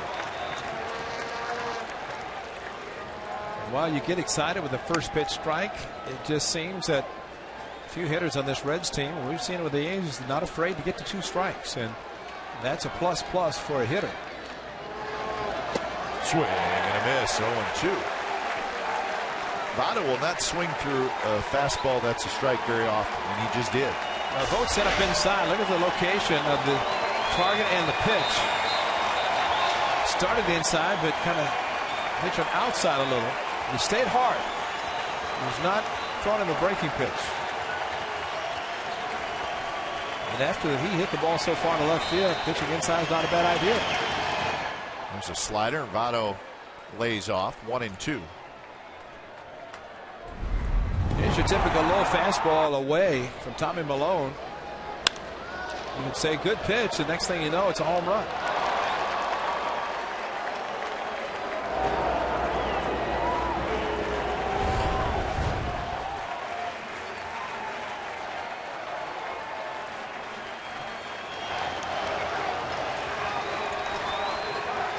So here's the 1-2 pitch. And it's foul back, and that's a vicious cut by Votto. With 2 strikes. Yep. One thing it's important for a catcher to not move too quickly, and moved inside. The pitch left a little bit outside.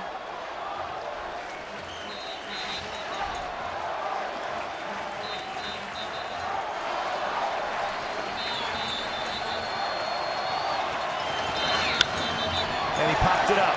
Shallow left, Lowry out, still going out. Cespedes comes in, and Cespedes has it. Side retired. So the Reds leave the bases loaded, and a big out by Blevins. Bottom of the 6th coming up.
7, 1972 World Series. Final out. Pete Rose flies out to Joe Rudy. And the A's win the World Series. Their first in Oakland, first of 3 in a row. As they win it again in Game 7. That was at Riverfront Stadium in Cincinnati. And that was quite a series. The A's had a 3-1 lead in that series. Reds won Games 5 and 6. And then Game 7, the A's won it 3-2. Looked at the scores, Ray. 6 of the 7 games played were one-run games. So a lot of pitching, good games, and the A's won it. Well, you can look at three consecutive World Series championships, the Division Series League Championship, which were 5 games at the time, and they were all low-scoring games. Yep. And you look at the lineup with Reggie and Sal and Gino and Joe and Campy and, I mean, on and on, but it was pitching and defense. And that's what Dick Williams insisted on, and that's what he got. Stephen Vogt leads it off. He's got a sacrifice fly and a ground out. That one in the dirt, 1-1. Curtis Parch pitched the 5th inning and a walk and a strikeout. So he's into his 2nd inning of work. Big right-hander for the Reds.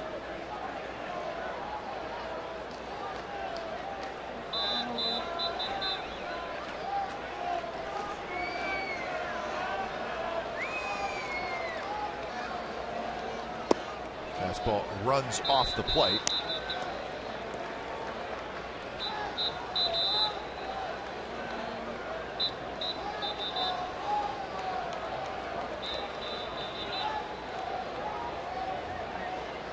Big inning was the 3rd for the A's when they scored 4 times.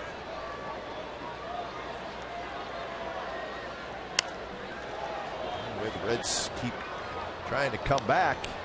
They needed all 4. Now, Bob Melvin would like to see his offense add on. Getting Arroyo out early after 4 innings, giving up the 7 runs, but the manager gets a lot of run support early. He wants to see the innings later with runs also. Keep adding on. You don't want to give the chance for a team to come back, like I said, and that's what happens if the pitching can hold down a team that's scoring runs, then gives their team a chance to come back. Darren Bush, he almost got hit. Yes, he did. He's got protection. Sort of. Well, he just overran it. Ball was hooking. Yeah, I think Darren Bush gave too much confidence in the ball boy down there.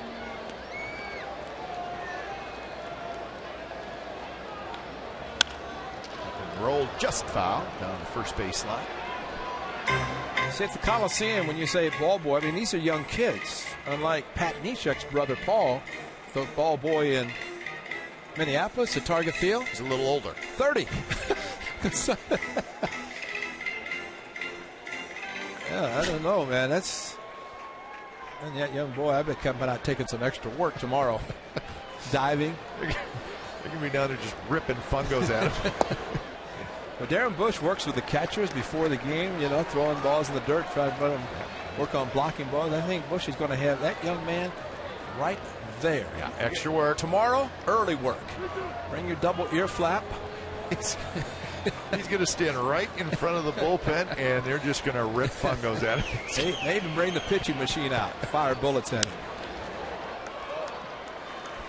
Stay down. He's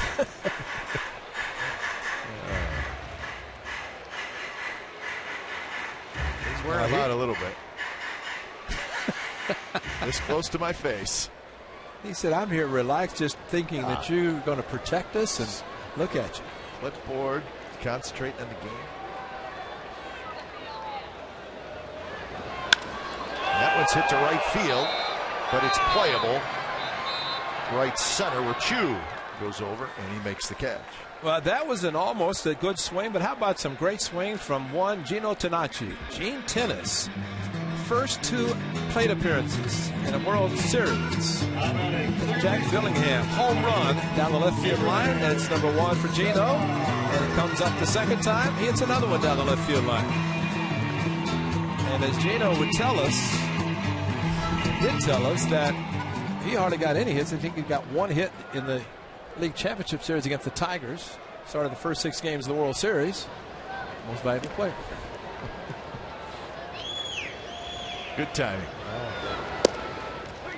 Dave Duncan got the call for Game 7 because the Reds were a pretty good running team. And Dick Williams put Dave Duncan behind the plate, and a very good thrower, of course, a great hitter as well.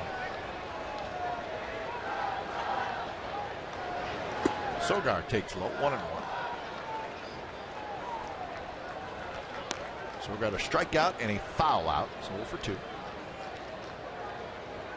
So Gene Tennis, just by watching him swing, he looked like a dead pull hitter. Huh? Oh, top hand pull hitter. And Gino would walk 100 times a year. Almost to the point of say, Gino, swing the bat. Swing the bat because, you know, I may be coming up behind you and you got a better chance of getting hit with the pitch off the plate. But he, I mean, Gene Tennis knew the strike zone as well as anybody. Said it too that Francesco's gave 2 dinners for every home run a A's player hit in Oakland, and he hit about 20 here that year. So perfect. We had a bunch of dinners that, I mean, he took the whole team. I mean, he did not just selfishly keep them himself. So we all frequented. That was early 70s. Just a bit inside with the 95-mile-an-hour fastball. 2-2.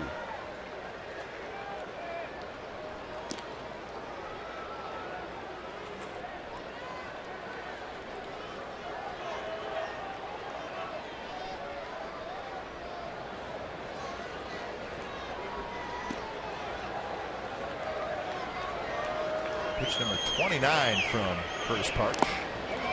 Sogard, yes, reach for it.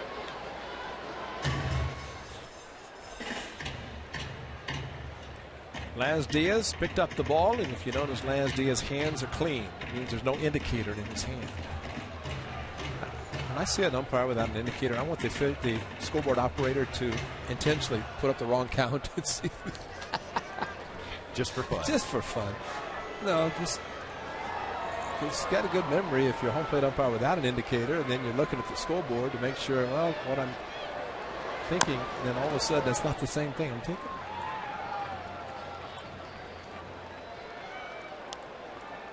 His hands. The indicators tells the balls, the strikes, the outs, and it's kind of a little refresher. You know, look down, it's okay. That's ball 1, strike 1. Nothing. He's got a good memory, though. I hope so.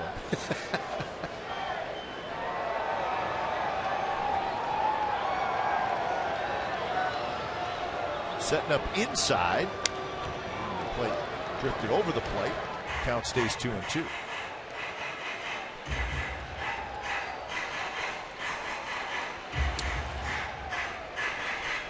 The A's do so well is what Vogt did first at bat in this inning, and Eric Sogard is doing also. 6 pitches fouled off with a couple of strikes.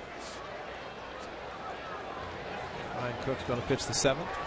Very frustrating for a pitcher to throw so many pitches and to keep fouling off the tough ones. Sogard takes the breaking ball, and now it's a full count.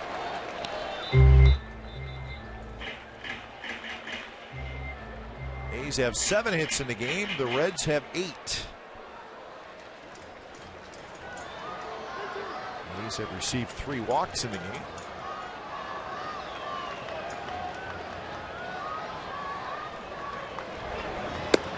And there is another walk. That's number 4.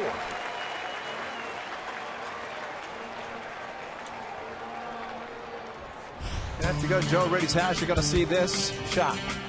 A huge blow-up picture of one of the best catches you'll ever see in the World Series. Just Spider-Man up on the wall. Joe Rudy back, knew exactly where the wall was as he jumped up. Flat face, everything against the wall, showing that he had caught it. It was the catfish hunter making the pitch, but what a spectacular play by Joe Rudy.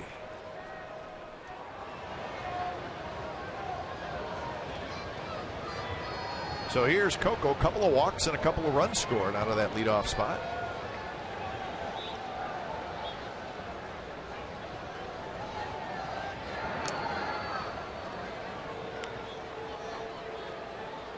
Coco also grounded out in the first inning.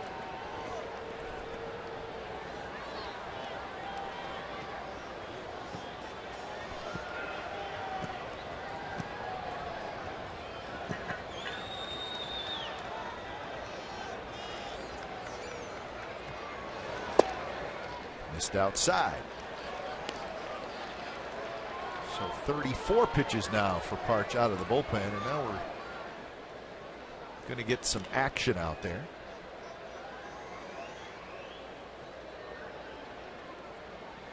Hoover and Parra. Parra is the left-hander.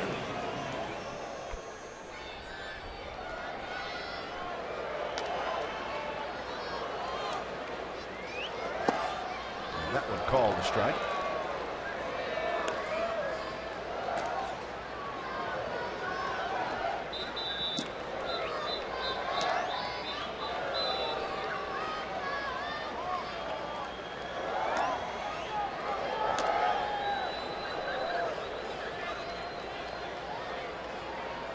Really playing Coco toward left center.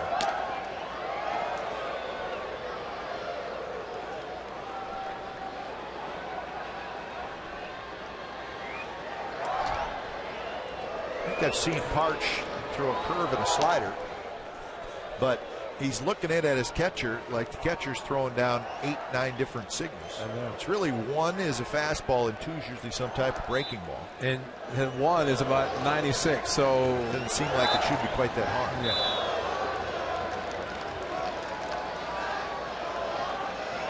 Yeah. You shake off too. You've seen it all. That's right. Wow. Is that a pitch out? Called for target inside, and Hennigan came running out from behind home plate.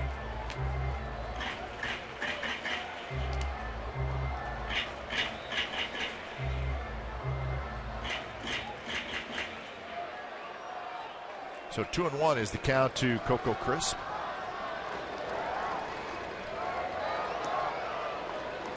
Semi-circle changeup here.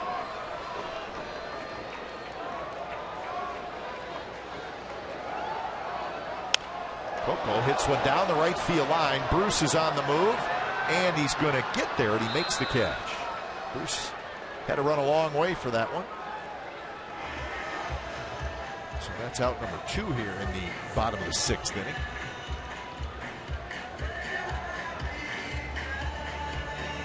Now batting, designated hitter. 15, so here's Seth Smith. Smith had an RBI single in the 4th. 2-out RBI hit. Donaldson's home run came with 2 outs. That was in the 4-run 4th or 3rd inning.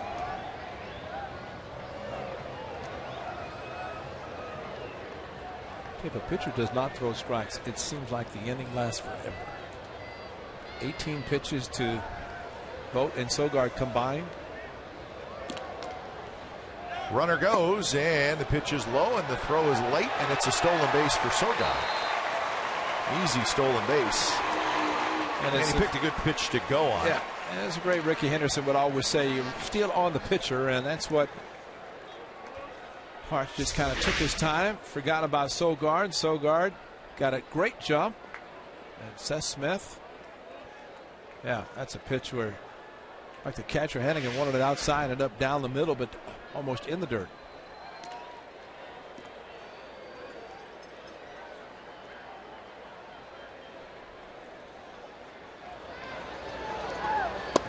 Missed again, 2-0.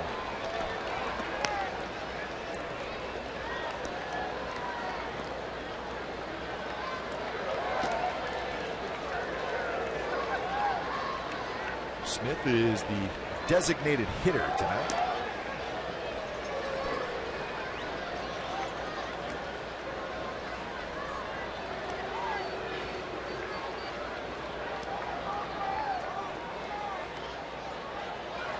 Setting up inside, and it's hit high to center. Chute turns around, heads back, warning track, now settles underneath it.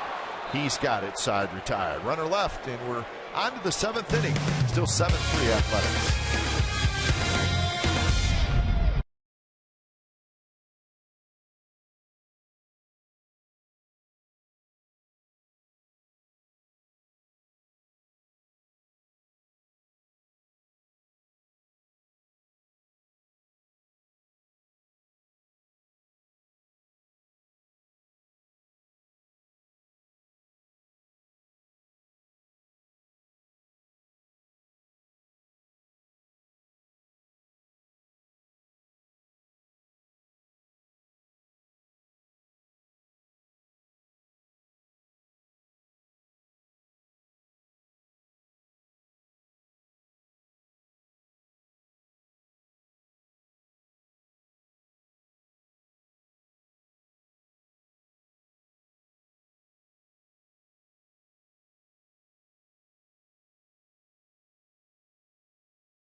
On Care for Your Car. Remember, it's just a short 2-game series. Homer Bailey against A.J. Griffin.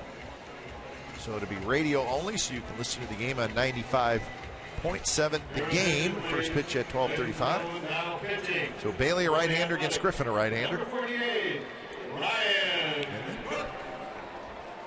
And both these teams will have off days on Thursday. The Reds will be in Arlington to play the Texas Rangers over the weekend. And of course, the A's will host the St. Louis Cardinals. Well, with A.J. Griffin pitching tomorrow, we know he plays the guitar, and same for Bronson Arroyo. Guitars. I guess they could have had dueling guitars if they're both pitching tonight or tomorrow, but pitching in separate days.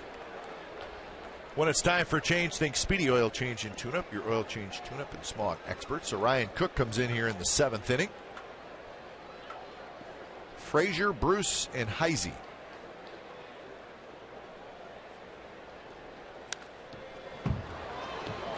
Pat Neshek came in a relief of Tommy Malone. A big strikeout with the bases loaded. Jerry Blevins ended up hitting Chu to load the bases, but he got a pop-up. So the last 2 innings, 6 left on by the Reds. Bases loaded twice. Yep.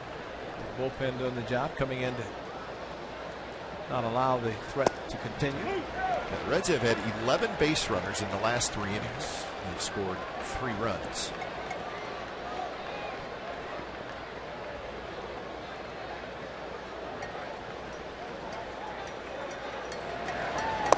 Pitch, slider, and Frazier's able to lay off.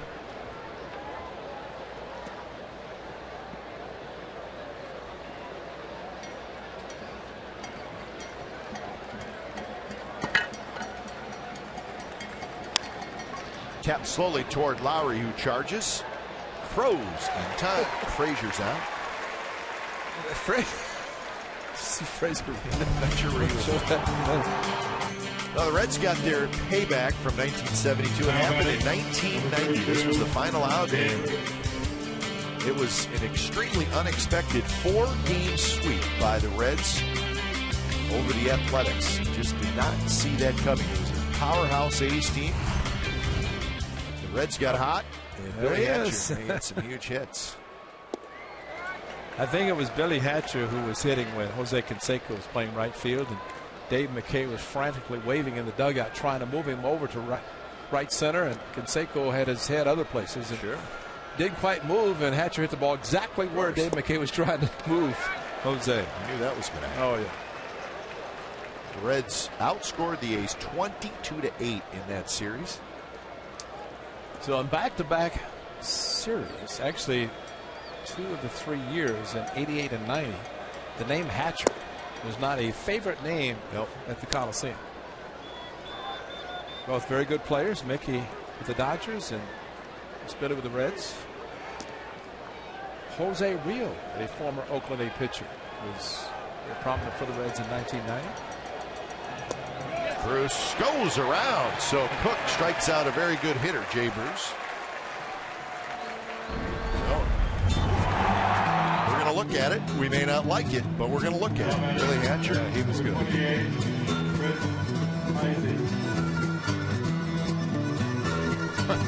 All over the place. You have something that makes an out? Probably not. Probably not is right. It was good. And good to see good players like that stay in the game and offer a lot back. Now it was a sweep, but there was a couple of pivotal innings in that series. In game 2, the A's were winning late, but the Reds tied it in the 8th and won it in the 10th. And then even game 4, the A's were up 1-0, but the Reds scored a couple runs in the 8th inning, and that was the final score, 2-1.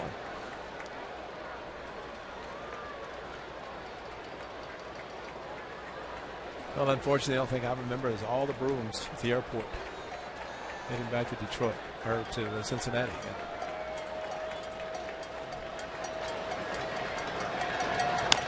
1-2 pitch is tapped toward Donaldson. He charges, throws on the run, perfect throw, and Cook has a very easy 3 up, 3 down inning. 7th inning stretch. The A's leading 7-3.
Good Cincinnati Reds team. And the Reds are going to the bullpen.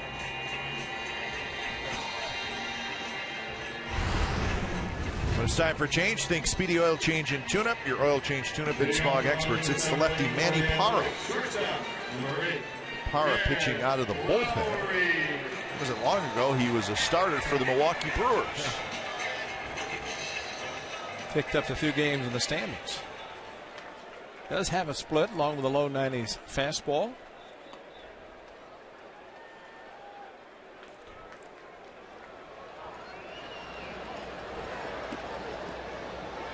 So Lowry to lead it off, followed by Cespedes and Moss against Parra.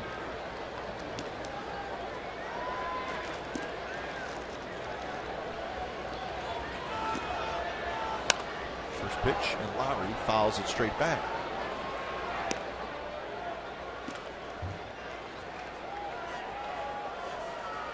Lowry's 1 for 3. He singled and scored in the third. He's with 2 in the second, 4 in the third, 1 in the fifth for their 7 runs.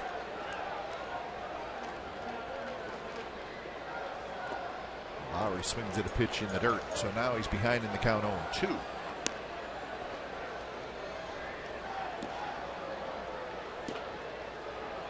Guys have been in the National League, and Chris Young, Jed Lowry in particular, a couple on the A's that were never, they get to the interleague play. A lot of these teams, pitchers they've faced and maybe a little bit more comfortable, have an idea of what they're going to be doing. And that's the case, then other hitters rely on what they say about certain pitchers or your pitcher, whatever the hitters might be doing.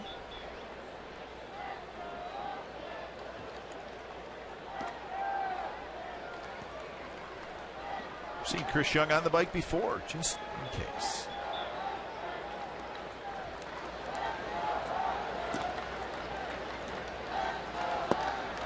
And a pitch in the dirt, and Lowry swings and misses. So Lowry now 1 for 4, and that'll bring up Cespedes. On the hard slider, and Hennigan, the catcher, wanted it in the middle of the plate with the target, then the pitch down and in. So what turned out to be a very good pitch. Not really the location was given by his catcher.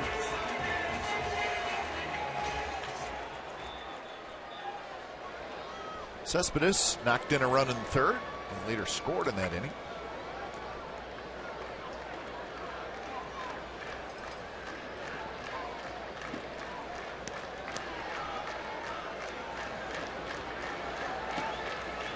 Swing and a miss. Keeping it away from Cespedes.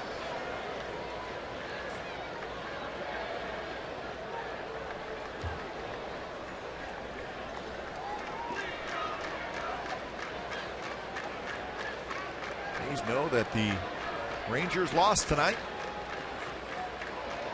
4-3 on an Ichiro Suzuki walk-off home run. Hard to believe that a week ago last night the A's had a 3-game lead. I know, happens fast. Yeah. We're talking about the Kansas City Royals, a team that A's will see after the 4th of July, and how certain guys are struggling. The same thing was said about the Rangers when the A's went into Arlington, and A's ended up losing 3 of 4. The Rangers won the last 2, swept the Cardinals, which is not an easy task over the weekend.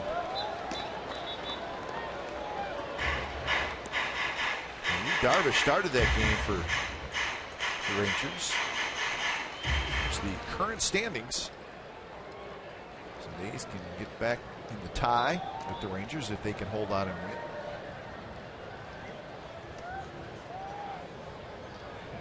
The A's put the long ball on Darvish in his last start. He gave up 3 home runs tonight. Who gave up the walk-off? No. Tanner Sheppers. Leonis Martin hit a couple of home runs for the Rangers.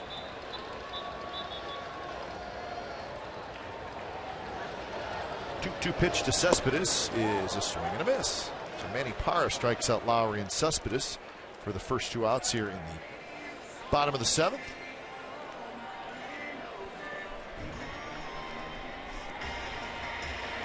The Mariners are hosting the Pirates tonight, all Pittsburgh. They lead 8-2 in the 8th inning.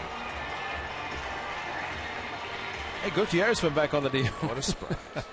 What, he played a game and a half? Yeah. Just played long enough to hit off the ace, but see Dustin Ackley come back. He's going to be in the outfield. So they did bring him back after he went to the minor leagues and was playing in the outfield after second base was his, and then Franklin took over, and now it's Franklin's. I think Ackley's he's talented enough where you got to find a place to see if he can be a regular big league player.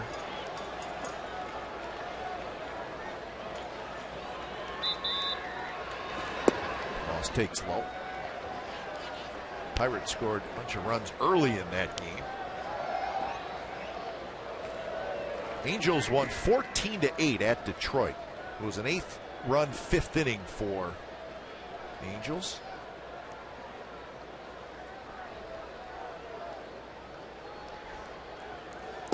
This was an ugly night in Detroit.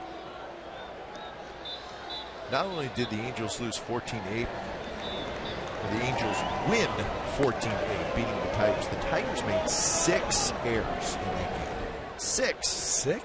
6. How do you make 6 errors? It's hard to do, especially when you're a good team like Detroit. Moss cues one toward third. Frazier throws, and Moss on a close play is retired. So Manny Parra has a 3-up, 3-down inning. We're moving to the 8th, 7-3 A's over the Reds.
Baseball. It's Comcast Sportsnet California's Authentic Fan Fridays here at the Coliseum. This Friday, get a ticket in our value deck behind home plate, an Authentic A's scarf, a cheer card, and a $6 food and drink voucher, all for one great price. The best deal in Bay Area baseball is Comcast Sportsnet's Authentic Fan Friday. Appreciate Janice doing some modeling. And it is the 8th inning.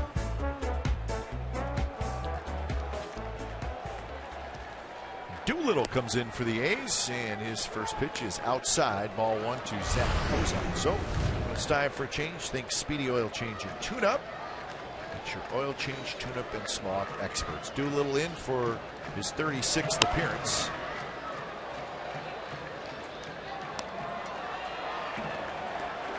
It'll be Cozart, Hannigan, and his Torres here, the bottom 3 for the Reds.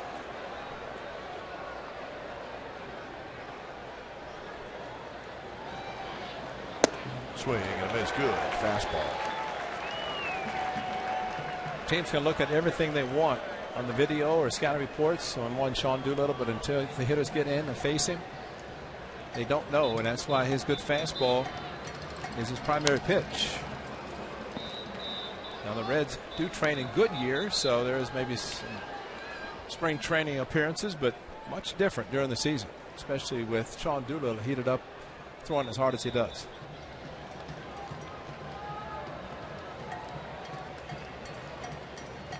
One-two pitch, swing and a miss, blew it right by him. 95 miles an hour, and that was a no chance. Especially with the elevation, his fastball is up, and once he gets up in this zone, very hard for any hitter to catch up to him. That's just rare back throw, hard, super heat. So here's Hannigan, right-handed hitter.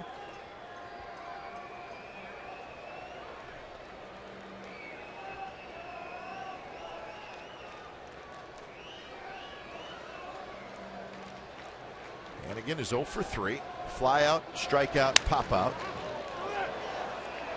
Toward first. Moss has it. He'll tag the runner. And we're going to put that down as a jam shot. You want to see a jam shot? Check out the replay. That's a jam shot. He's grimacing as he goes back to the dugout. You know it didn't feel good. Talk about getting in the guy's kitchen. That's big time refrigerator there. That is one that your hands definitely hurts after you go back to the dugout. You hope no cameras on you.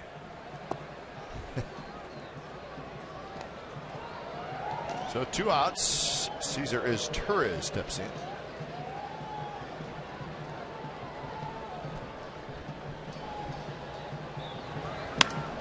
There's another hit for Torres. He's 3 for 4. So he's done his thing out of the 9th spot in the order.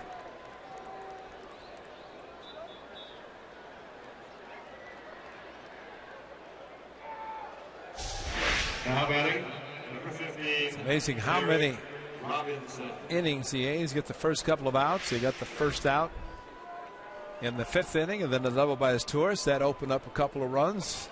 Last at bat, 2 outs, gets a single, 2 outs this time, and gets a single. See if Robinson bunts again. And it's a fastball for a strike.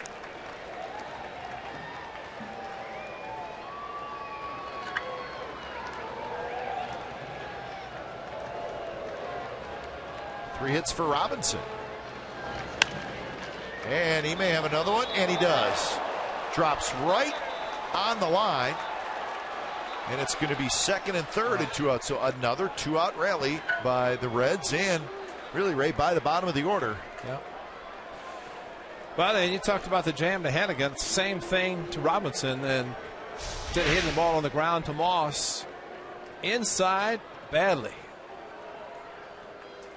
Jammed him badly, but talk about living right. This ball just inside the line, didn't even hit chalk, just inside it. And 2nd and 3rd again, but at least this time there is a lefty facing Chu.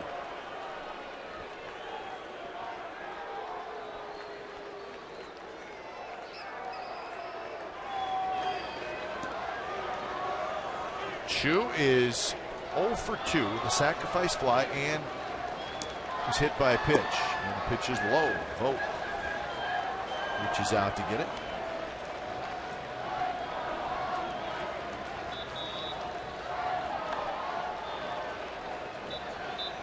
So more base runners for the Reds.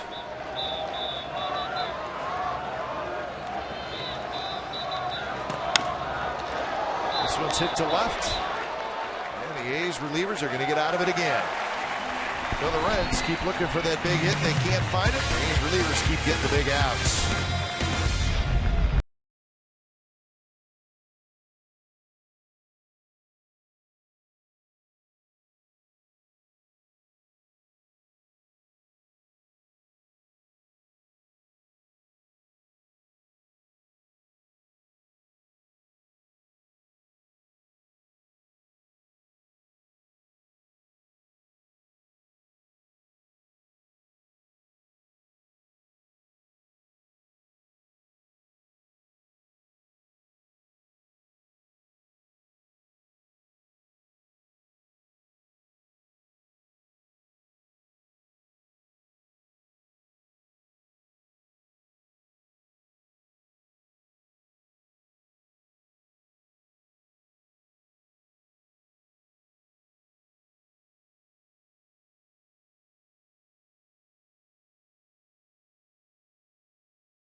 Here's our game summary brought to you by your local Toyota dealers.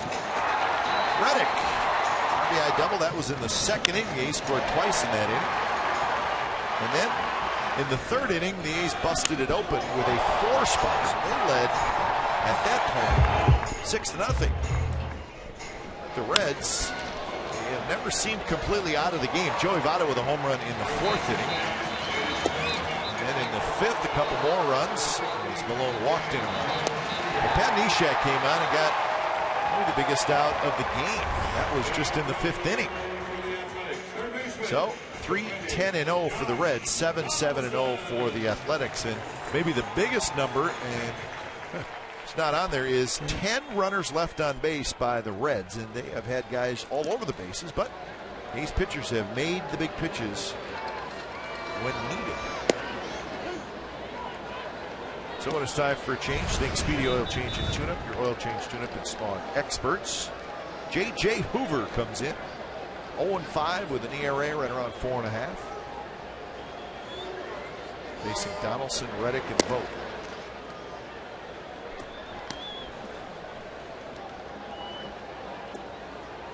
That's the 4th pitcher of the night. Arroyo, Parch, Parra, and now Hoover.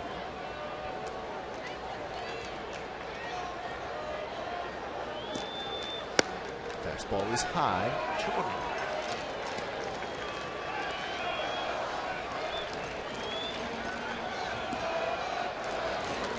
Good night for Donaldson. 2 more hits.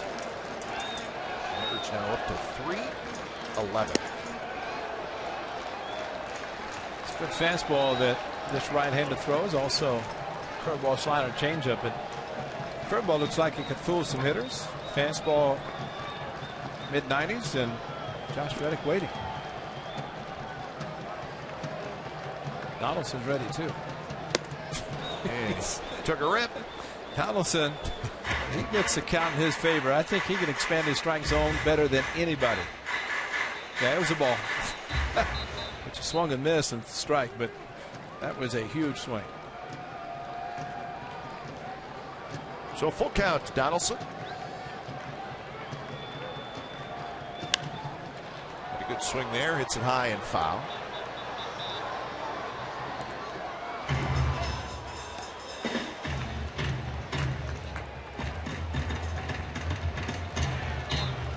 A's looking for win number 45 on the year. The team with more wins than the A's in the American League is the Red Sox. They won their 46th game tonight. This one's hit high to right, playable for Bruce. And that's out number 1.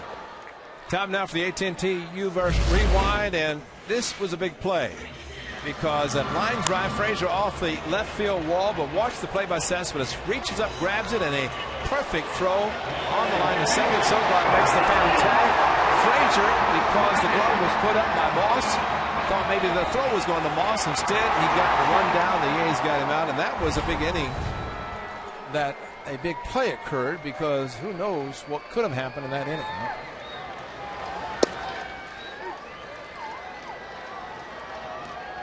So 0-1 to Reddick. Double, RBI, ground out, and a pop out.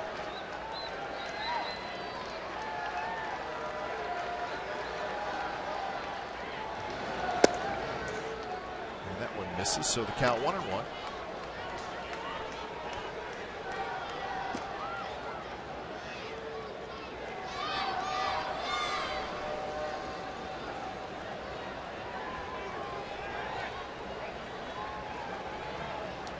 Breaking ball, and it's called a strike. Reddick thought maybe it was high. Stan Otero.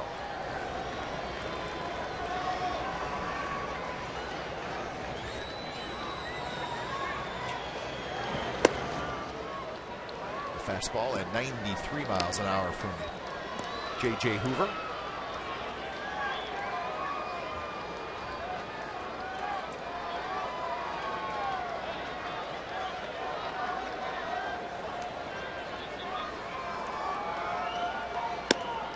Takes inside, and now he's worked it full.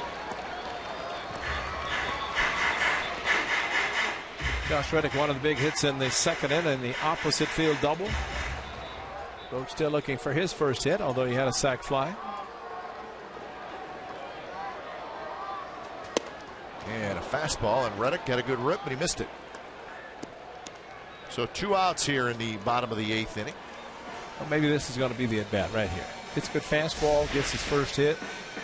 There's Reddick, fastball after the off-speed pitch is by the right-hander. And challenged him. I think so. I feel it. Yeah, I do too. Do you? A little bit? Yeah. Okay. Ball thrown in the dugout. Dick Callahan makes the announcement. See, you're visually seeing it too. Yeah. In your mind. With good eyes.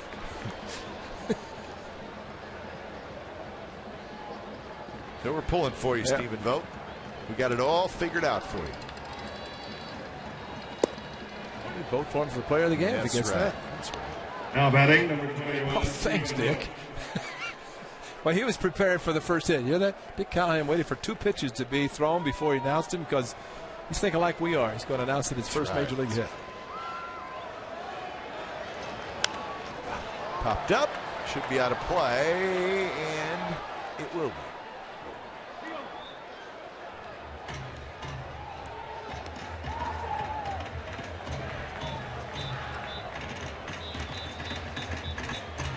So the count 1-2.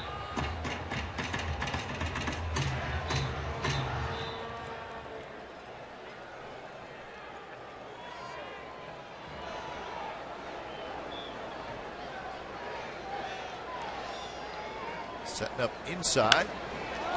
This one's popped up. Hannigan may have a play here, and he will, and he makes the catch. Not tomorrow. So we were pulling for Stephen Vogt, not quite there, and we are headed to the 9th. He's trying to wrap up a victory.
Ninth inning, A's 3 outs away from a win in game 1 of this quick 2-game series. Dan Otero comes in.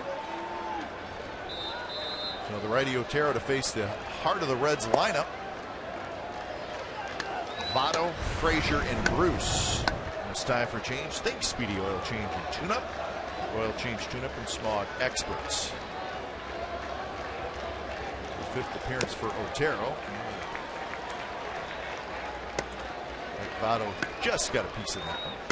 Well, Otero joined the club, and of course in Texas came in and Did a good job getting ground ball outs. Unfortunately, the hard infield. The ball's made it in the outfield, but he's done a good job. You want a pitcher who can keep the ball on the ground. Otero is the pitcher.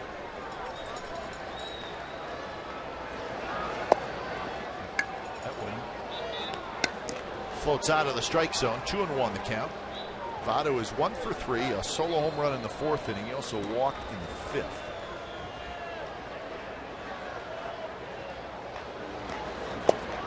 Again outside, 3-1. Boat's got to set up in the middle of the plate because the ball just keeps running away from the left-hander, and that's happened. Tommy Milone as well just kept running away, and sometimes you have to make an adjustment. The location of the pitches from your pitcher. And that one had nice movement, and it's called a strike. 3-2. 10 hits for the Reds, 7 hits for the Athletics, but A's lead in the most important column, the run column, 7-3. Line foul headed toward the A's bullpen. A's postgame live coming up after the ball game. Gentlemen are waiting by in the studio.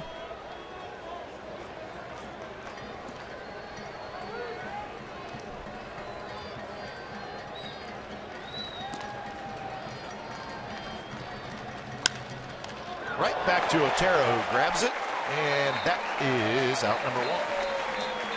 Boy, that's what you want a pitcher to field his position. That might have been a base hit. Headed towards center field, but Otero followed through, put the glove up, and handled it nicely. Watch the follow through by the right-hander. And falling off, but right into his glove. And that's when you have to field your position. Did it nicely. So here's Frazier. Good pitch there, called a strike. Frazier, a strikeout, a single, a walk, and a ground out.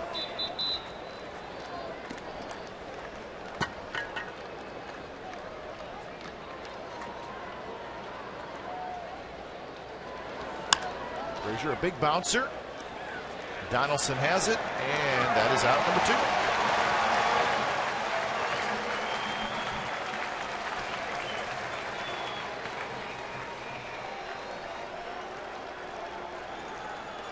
So Jay Bruce, final man to get for Otero. Now batting, number 32, Jay Bruce. If you think about it, 7 hits for the A's in the first 4 innings. Got nothing after that. They have gotten nothing after that, and they were hitless in the first inning. All those hits coming in innings 2, 3, and 4 when they scored the 7 runs, and have made it hold up to this point.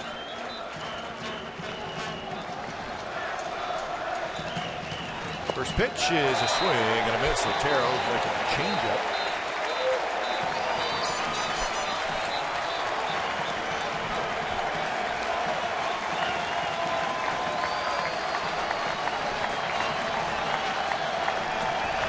Setting up outside, and the pitch is hit high down the left field line. It'll be foul.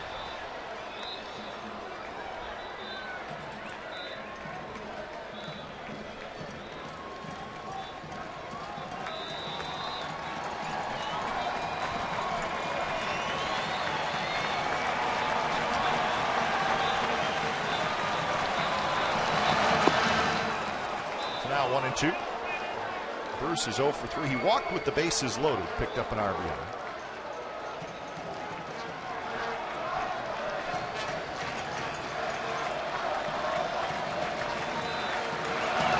Swing and a miss. He struck him out, and that's the ball game.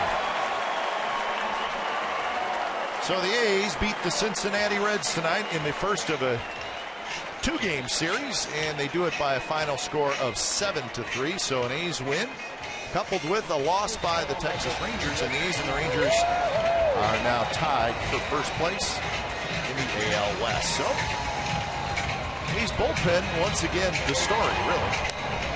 Nishat to Blevins to Cook to Doolittle, and then Otero finishes it up, and really all the runs off of Tommy Milone, who did not get through the 5th inning. You know, I think what Bob Melvin did, and Kurt Young, A's pitching coach, to use the bullpen as you described to get to the point where they still had the 4-run lead going the 9th inning, and then even though Balfour was warming up in the pen. He did not come in because Otero got the final 3 outs. But I think at that point, when you have a lead, no matter, Tommy Malone is tough because he gets one more out, he qualifies for the win.